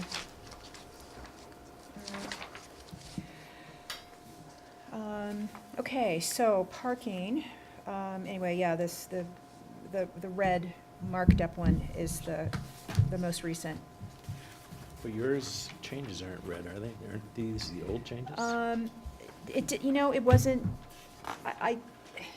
the red, the one that's red, has a red markup is the most recent one. Right. Some of my, for reasons that Dean and I don't entirely understand, some of my edits didn't get registered in the red color. So that's why I wanted to draw your attention to the fact that it's a different text under parking from the two documents. So on this recommended action one, where it's based on parking maximums, does that then mean we're getting rid of saying you have 50 seats in your establishment, you need 25 parking spaces? Yes, but I didn't, I wanted to sort of jump out to a little bit of a more broad discussion, which in the one that has the red markups, just try to, again, put it in a little bit of context. One thing the DRB does now, they're allowed to deviate from the required amount of parking. And I'm not sure, is it 30%? It's 30% as part of site plan review. It's up to 50% as part of certain other processes that are pretty lengthy and complicated. So there is some latitude. Because the only reason I bring that up, and And- it's pertinent from the conversation we had where they want to put a deck on the back of the golf course and it's open for lunch. You have all the golfers that are parked in the parking lot, and now you have a bunch of families that want to bring their kids and have burgers and hot dogs sitting on the back, and you can see a situation where all parking has now been taken up. I think what they're anticipating is that half the golf course is gone and probably half the golfers will be gone as well, because most golfers want to play 18. I agree with that to an extent. The number of golfers has been declining dramatically over the last 10 to 15 years, and specifically the biggest decline has been from millennials and younger people because they don't have the time to spend 5 hours golfing. And so I could see the converse happening where more people come because it's a 9-hole course. Hmm. Because who has five Where and a you can half get lunch. hours? Yeah, who has 5.5 hours to... Right. Or they're just using gonzos and smacking balls on the range. Exactly. I don't know how they calculated parking for the golf course. Yeah, I mean, it's it been was there. so long ago, right? Right. But they have the overflow parking at the barn area? At the Driving driving range. range. Driving range, yeah. And so maybe a part of it is they figure out a way to have a connector Hmm. path for people to be able to park there and Right. walk to the restaurant that, you know. Well, it's an interesting question. I mean, do you let a business figure out what they need for their parking, you know? I mean, they're gonna wanna ensure that they have enough to not be in a position where they're turning business away. But, you know, should the town be dictating, right?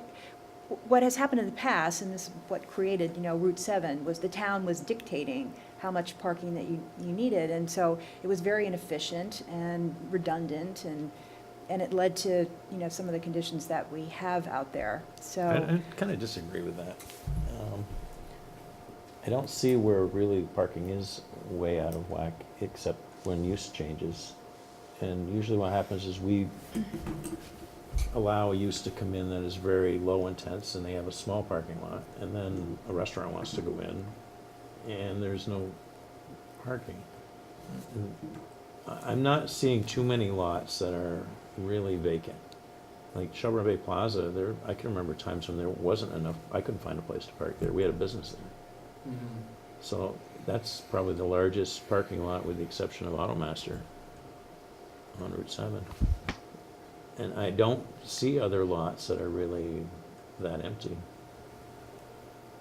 I mean, I don't know. I mean, depends what time of day you go by there. You can definitely go through there, and there's a lot of parking with only a couple of cars in them.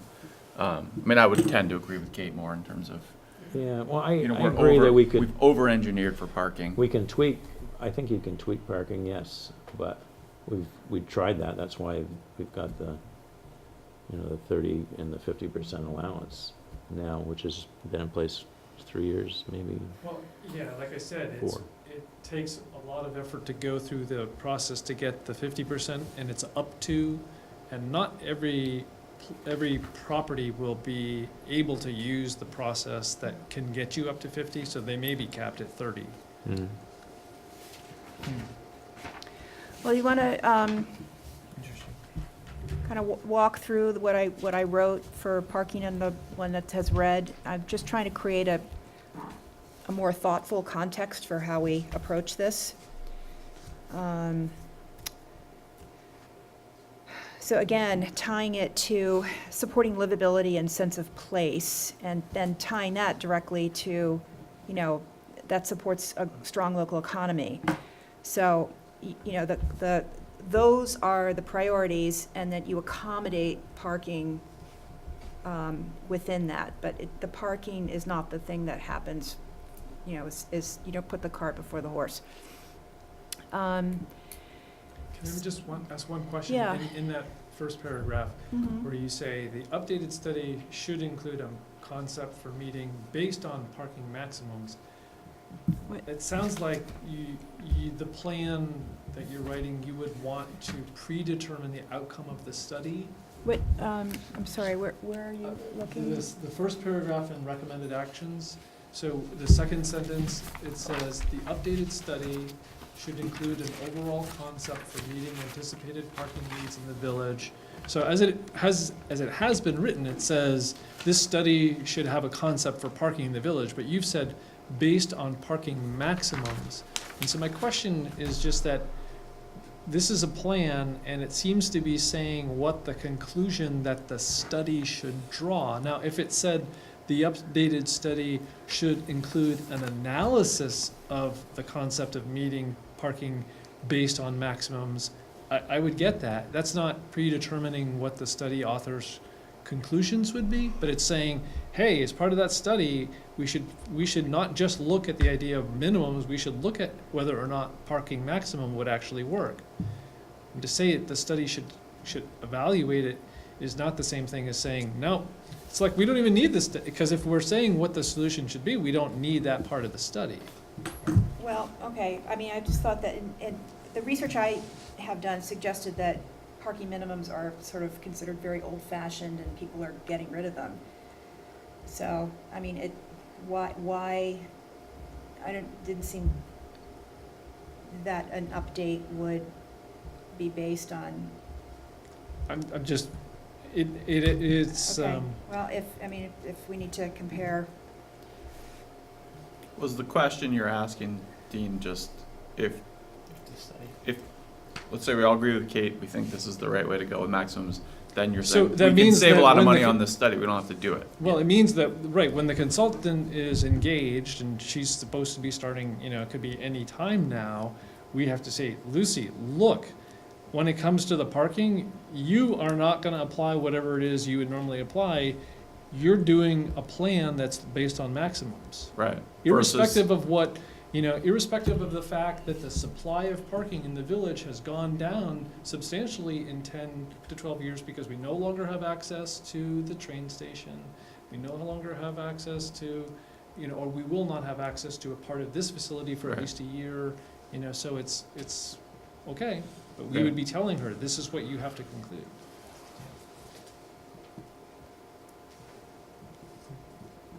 By the way, I think it's a great idea for the plan to say, to analyze it, because I don't think that many people are prepared to see it go, the regulations go from minimums to maximums. So I think it's well worth the effort to Okay. expose people to the idea, and maybe with the right kind of analysis, it will convince Dick that we don't need to have minimums anymore. I doubt it. We took the little restaurant over on Bay Road, Harbor Road, the breakfast shop, and we allowed them not to put in their maximum parking, which was, I think it was 10 spaces, and they You're said. talking about "Well, this-" Cofino's over here? No, the one that closed. Yeah, well, that's, Yeah, over there, okay. Yeah. And what we did is we required them to maintain that space as grass, so that it would, well, the theory is even if you waive parking, that, depending on the use, if that use changes, if you're putting a restaurant in, it's probably not going to get more intense, but if you're putting in retail and you need less spaces, you should still retain that area, even though it's not put into parking, so that eventually that business will, for one reason or another, move, go out of business, do something, and something else will come in, and if it's more intense and there's no parking, such as the situation that you're talking about, that's more because that building kind of predates everything. But that's what we see is people, 3 years on DRB, people ask for, and so you get used to kind of understanding that, yeah, some businesses don't. And we did reduce, was it last time around? We reduced parking for certain some of the businesses. standards have changed a bit, gone down a Yeah, little we bit. did cut them back. And I still think that probably, I don't know if the bank really utilizes all their spaces anymore. well, in the village, I would like us to be using our streets as much as possible for parking. And I think that will also help with some of the speeding traffic issues in the village, because that will slow the Traffic traffic I down. calming. hate to keep arguing with you, Kate, but I can't help it tonight. They It's not took, arguing, it's just, yeah, I'm just Debating. debating, yeah. yeah. Across from the Catholic Church, they took that parking out because of safety. Particularly Sundays when you have church. And I can remember parking on that side of the street. And I think you could probably do it safely from about the church going towards the post office. But people were walking, kids were walking in and out between cars. And Saturdays now we have farmer's market. So there's a lot of intensity there and not a lot of visibility. And that's the only area. But what I do like about what Kate is suggesting is that as you put more cars along the street and you require people to pay for said parking, it helps pay for the infrastructure, but you also get to a point where it's a critical mass and you have so many different crosswalks where people are going, where people are just gonna have to slow down. Well, I think it's a consistency of use too, right? You're pointing out that this happens here and then not for a long time and then here so that people don't. Whereas if parking is there all the time used, then your habits are to slow down. So I think more parking over time will lessen the one-time danger where I'm used to flying through here at 33, but now all of a sudden there's kids darting in and out. I mean, you can also do it in a way that, you know, protects things as well. I mean, is there a way for, in terms of the minimum maximum parking thing, I feel like the village isn't huge, right? It's not big. Is there a way to, in terms of, we've talked a little bit about this before, but some sort of shared, centralized parking, you know, that if you have to add more, it's something that someone could go park once and hit everywhere they need to do versus. Yeah, I'm a proponent of having a public parking lot somewhere. I mean, I don't know how that fits in your vision of what you're talking about, but. Well, I think you leverage the streets as much as you can. That would be the first thing to do. And then here at this complex, there's parking, and also at the shopping center, Right. there's parking. I mean, I think one of the things that's a challenge is it's not particularly inviting to park in a somewhat remote location and then walk, because it's so, as you said, it's so inconsistent in the Right. village. So I think that, you know, we can create more conditions where our public spaces are more supportive of a really robust pedestrian environment. I think that will encourage more people to walk, and I think it'll be really good for business too.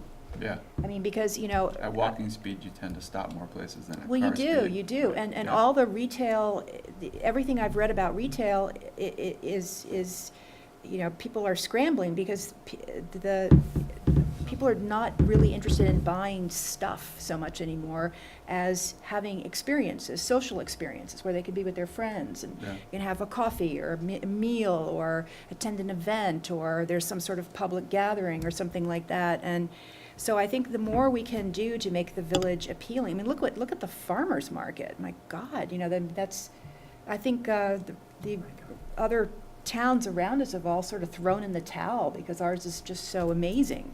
You know, they don't even bother anymore. Right. Everybody just comes to us. It'd be So nice if we could use. hats off to Todd.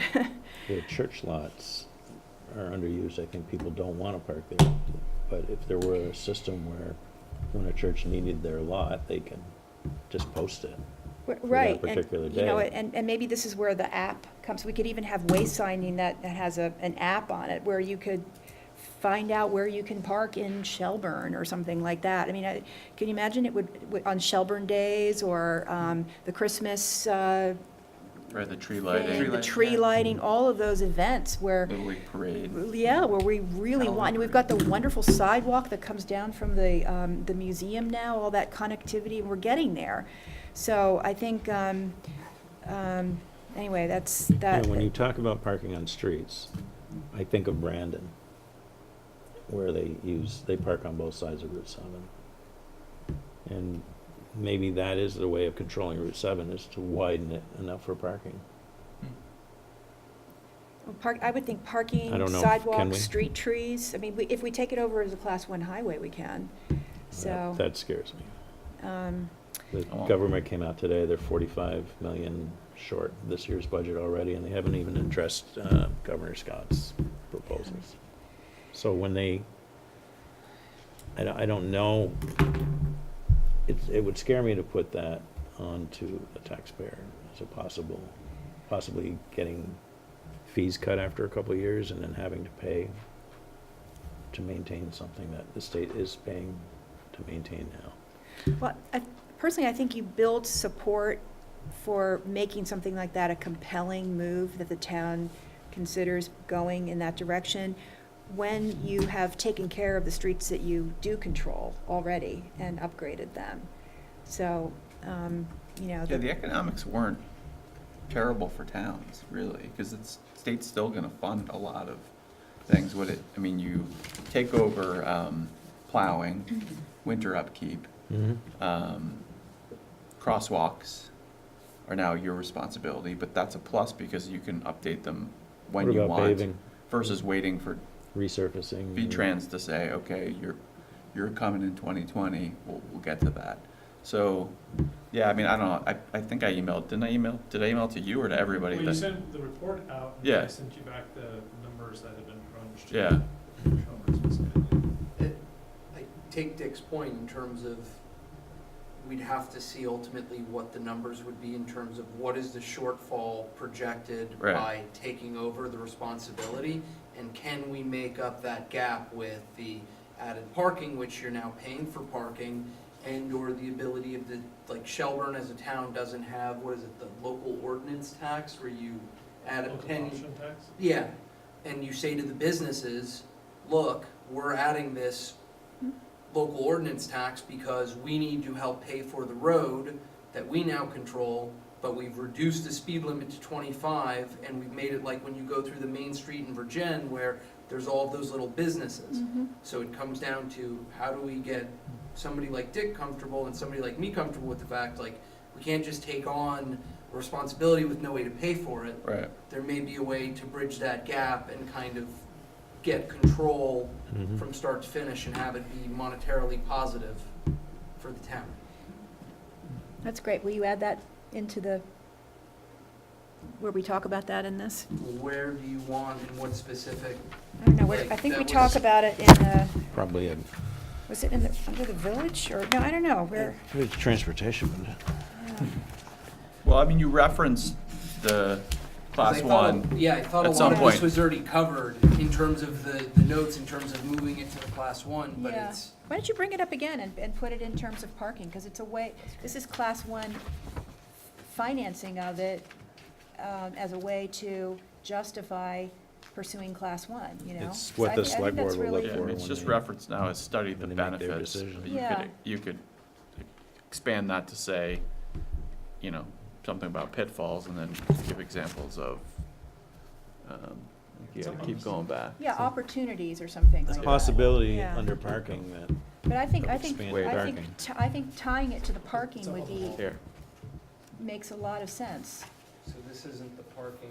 well, it should be in parking and, Because it could finance things like, you know, street trees, and, you know, other things like that. The bigger concern and where I think Dick's getting to is, as a result of what's happening nationally right now, there could be a massive hole in our state budget.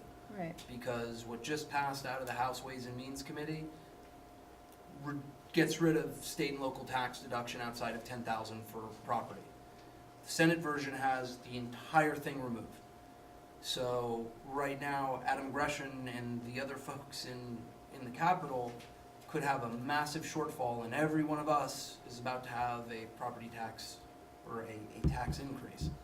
And so it's gonna be a moving target in terms of maybe they start cutting massively the amount that they go for transportation on the roads. But just to make the point about where transportation dollars come from, these are funded by things like the gas tax. So the money that comes from the feds is a function of how they divvy things up in the transportation bill, but just in terms of Vermont. Now, the trends are that the T-fund is bringing in less money than it used to, and that's one of the things that the state is looking at. But you shouldn't feel, the dollars that are raised by gas tax on the federal and the state levels stay focused on transportation. So it's really the fight over where the transportation dollars will go. Now, maybe Vermont's been doing better in the past than it will do in the future because the politics line up so that, you know, Texas gets more money than Vermont does. But the amount of money that comes in it's less susceptible to change, except for things like people driving less. or And the- electric cars, Or electric or cars, hybrid, right. using less Right, gas. and I know that in Vermont, there's been some attention that's being paid to how do we address the declining revenue for the T-fund? But it's not gonna be that Congress is saying, well, instead of spending this money on transportation, we're gonna spend it on defense, or we're gonna spend it on something else, because it stays in transportation. It'll be more likely to go to a different state, rather than to some other purpose. Just one clarification, how much of the highway is, I'm not too familiar with what the select board was talking about, but how much of Route 7 are we looking at potentially acquiring as a town? We haven't really looked at it, we've talked about it as a possibility from, I guess, the La Platte Bridge to Teddy Bear was sort of the basic scope we talked about. I think it might even be referenced in here. But I mean, it could be defined up or down, right? It would sort of depend on what you wanted to the do. issue up on the teddy bear is caused by putting a restaurant in without enough parking. And that's why people are crossing and creating that issue. If the, I mean, because Folino's and Fiddlehead, talking about. if they had been required to obtain the parking that they need for that size business, and that dangerous Yeah, but there's- crossings, people running across there at night. There's a ginormous parking lot right behind the building that you could, I mean, And if pressure had been placed on them, perhaps they would have done something. that, I mean, you could solve that problem by just better wayfinding, better signage saying, parking lot full. But you know. that's a private lot, though, you can't utilize that lot at this point. Right. But I mean, I And think as they a may- town, that's the point is, there's a lot of spots, we're just not utilizing them efficiently Once they enough. fully develop, they may have extra spaces and they could end up leasing, and that may solve the problem Right. if the town enforces. And they've got their other building in the green building, or green. It's my understanding, though, they're not moving. They're still gonna maintain. No, I know, but I mean, I don't know why they couldn't use that lot if they're also Oh. part of the complex. That would be Right behind them and I mean, open. and they have a building that's part of the actual complex that the lot is behind them, so. Yeah. I mean, it's just up to them to direct people there. I mean, I just don't think people know that's the solution to me down there versus going to the vineyard and running across the road. it would make sense to me if, it wasn't under private ownership. So Yeah. Perry is going to be adding some text to the class 1 issue. Yep, he's What- gonna figure out the financing for us. What is needed there, right? We have a study the benefits, and what I don't understand is why it's just from the La Platte River to the Vermont Teddy Bear. So that is including the town village center? Yes. Correct. Yeah. It's just, That's, it's that's just giving kind you of- northern and southern bounds. Yeah. So that we can control how fast people go and take Initially, it control was- over the road. Initially, I don't think it wasn't going all the way to Teddy Bear. When we started this, it was quite a few years ago, before the issue of traffic in that end of town came up. I mean, I think there's a lot of, that the town can slice it and dice it however it would like. I think people, Teddy Bear is a Who- major employer. It's the third most popular tourist attraction in the state, I believe still. And then the Shelburne Green, which is right next to it, is, becoming this huge draw So, for so Shelburne. that's all fine. So given that this is one recommended action in one section on a multiple 100-page plan, what gets people comfortable from the broadest perspective so that when the select board looks at this, we get kind of the approach or the result that we're looking for? Like what, if everybody says, okay, we want to figure out a way to adopt this as a class 1 highway, is this something that, when we say study the benefits, hire a consultant to, run an analysis on the positives and negatives? Or We just pretty much had that done about a year and a half ago. well, there was a simple, So this has was, already been done. That's why I'm very hesitant to just start writing paragraphs of what. There was a budget, there were different types of trails shown. I forgot what the budget was. so there was a consultant who was hired, same one who did the Gateway study, to develop a spreadsheet for communities to use to analyze this issue in their towns. And when she did the Gateway study, she applied that spreadsheet and looked at 3 different scenarios of varying distances to calculate what the net costs would be. And in every case, it would be, we would not have all the money that we would incur, but we would have these additional control benefits. I don't remember the numbers, but I did email them when Andrew sent out the main report about the process. I sent him the page from this draft study, and I can't remember what the numbers were, but it looks like he's got them right there. I saw that, but we take ownership control that we can't put a toll booth at the front of it and No, have we everybody can't. that's driving through to Burlington from the south to north. No, but you were sort of sketching out an idea that all of maybe the businesses in the district that would benefit from it So that's the Would- local occupancy tax, which Yes. the current composition of the select board up until this point, I do not think would look favorably upon a local occupancy tax. Mm-hmm. And given that small businesses have been incurring additional taxes in the last few years, I don't know if that's the appropriate route to go. That was one of the very few avenues for revenue generation that the state grants to the municipalities as a way to raise funds.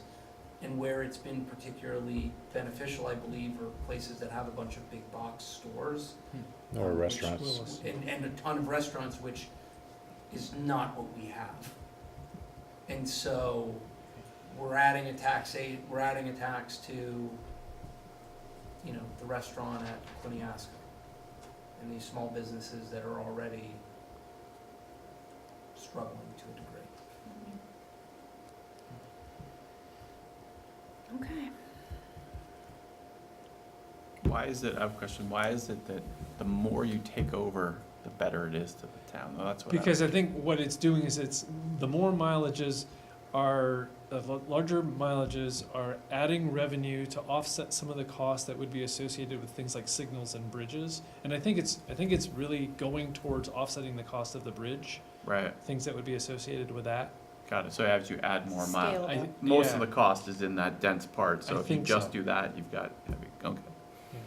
I think so. I mean, it just seems counterintuitive to me that you'd think you'd want to only take over the Contained, part, yeah. a tiny thing, but it's actually better to, Yeah, and you know, there's gotta be a certain degree of the unknown, and when you take on that much more, you have so much more that could have things go wrong, so, right, And if it goes wrong, you face the cost of bringing it back to the standard before the state would take it back, right. which would probably be never. Okay, so maybe this is suggesting that is a long-term goal, but in the short term, try to do everything we can to enhance the the infrastructure in the streets that we control, that the town controls. So, and I think that way you're kind of building a case that makes the case for itself as time goes on of this is just the last step, is taking this on. And, you know, who knows what the economic conditions will be.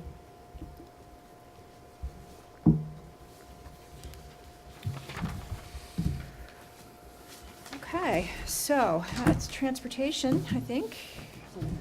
I was gonna say, Didn't really add anything about rail and airports, because we don't really control that. Right. I was gonna say before we went on to like another main segment, it's already after 9. Yeah. I have a relatively hard stop to get home. and when you leave, the meeting is over, because So- we lose a quorum. That's right. So that's why I was gonna say, instead Okay. of tackling a whole new section, You're making a motion to adjourn, is that what you're doing? well, I wanted to make sure, are we good on, I think, I'm fine with that. I feel like we had a pretty good conversation, and if you guys want to just throw in your tweaks and final thoughts, I think we can kind of wrap this section up. You'll get your edit link in a few minutes. Yeah. Awesome. And I think having that transportation section in a relatively complete form, final form, actually will help kind of inform some of the growth and development sections. I did have some other comments on it, but Oh, I'm gonna just submit them as a list okay, of suggestions. okay, I'll just send them to you. okay, sure. They're not big, they're, Or just add them to the I kinda got the Google lost between the file. two. Dean, when you send us like a file, that's usually a link to that It'll be a particular link, file. right, But is there a folder that these all live inside that you can share with us, such that Well, I this can one- like toggle through and be like, oh, I wanna see what Perry is working I mean, on, or I wanna, I'd have to reset everything, because this was a document that Kate uploaded and shared with me, uh-huh, so I can share it, but I think she'd have to relinquish, and then I would have to put it in the folder, and then Oh, I if the see, so shell, she's the original owner of it? she was the original owner of this particular file.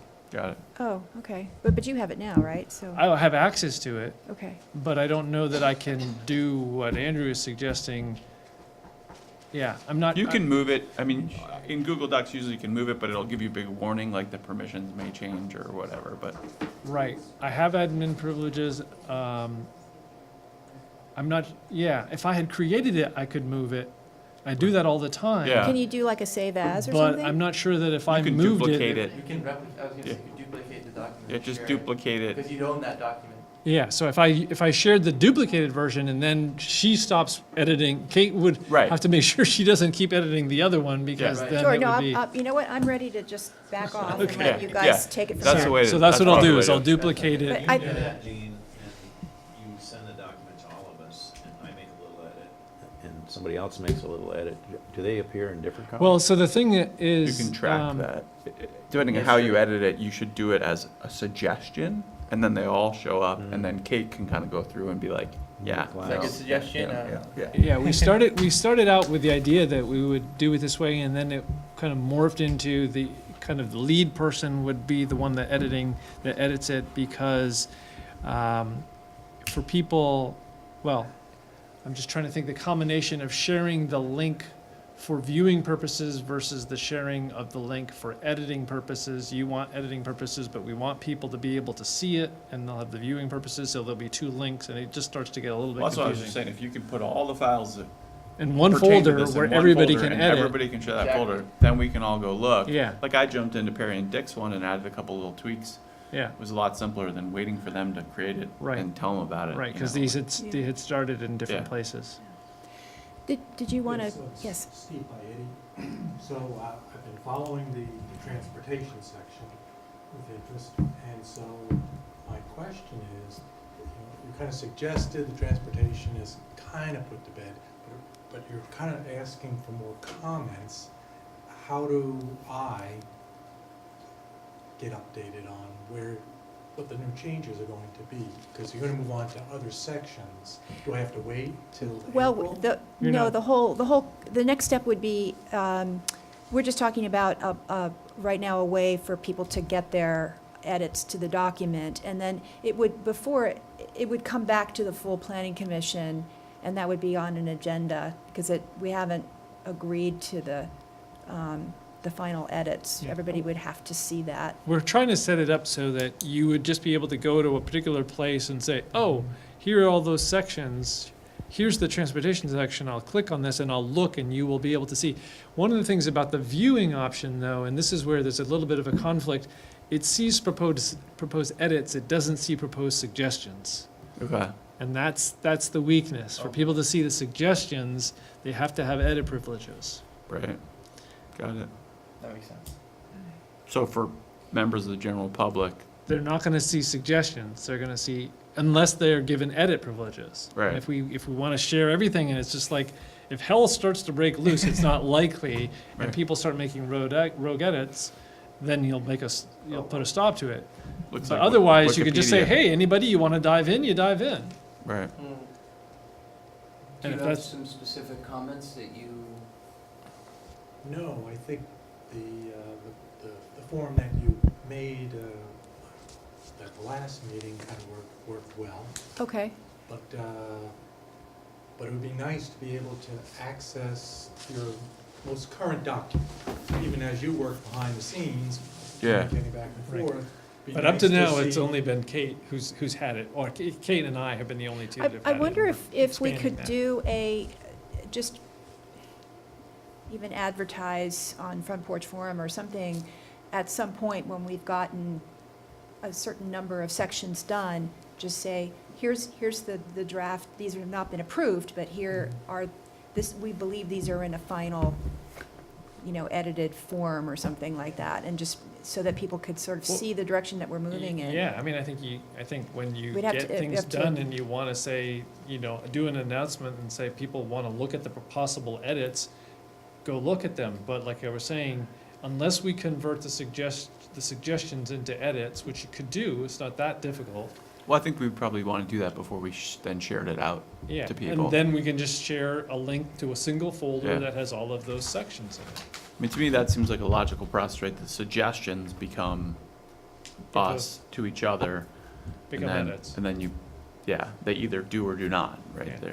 But at the point where they're accepted or rejected is when we say, okay. Yeah. So maybe we get this section finished and then we Sure. review and we say, these are the sections that we're ready to pour into that inspection folder. That's Yeah. right. the And did you the have any proposed- specific things you were yeah.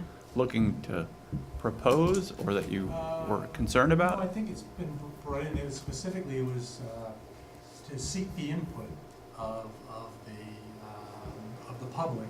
Right. On, before, still hung up on how we spent $50,000 on a Bay Road study that really didn't work out at all to the benefit of anyone.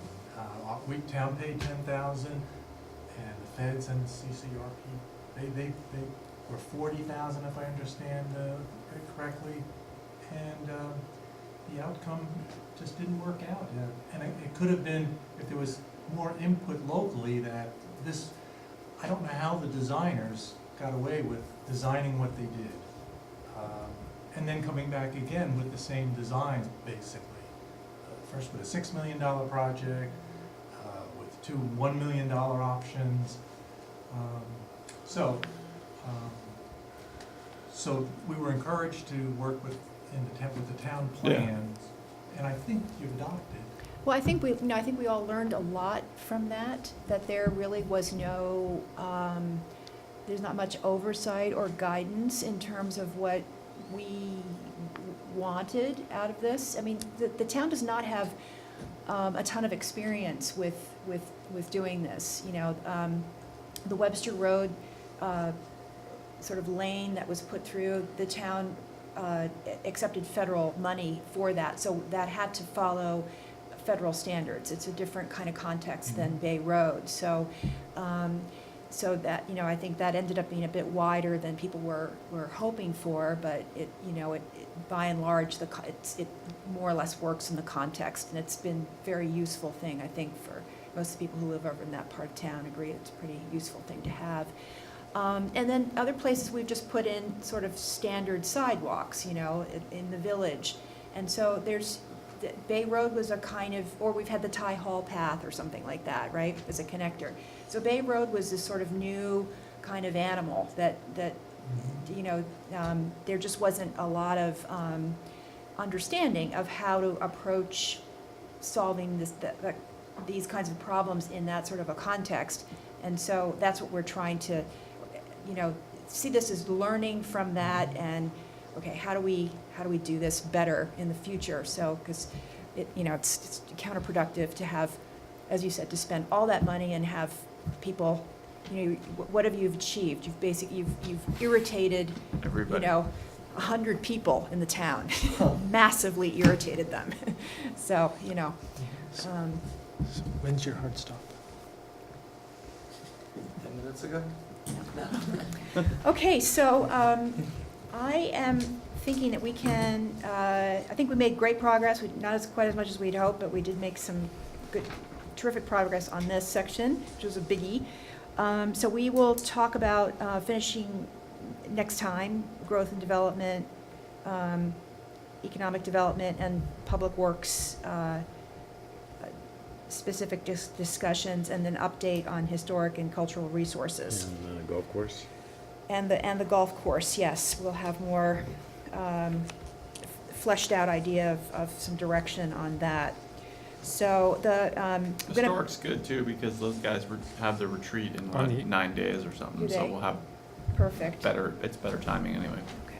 So with that, I think I'm gonna move on to agenda item 9, which is commissioner questions and comments. I think we kind of just sort of did.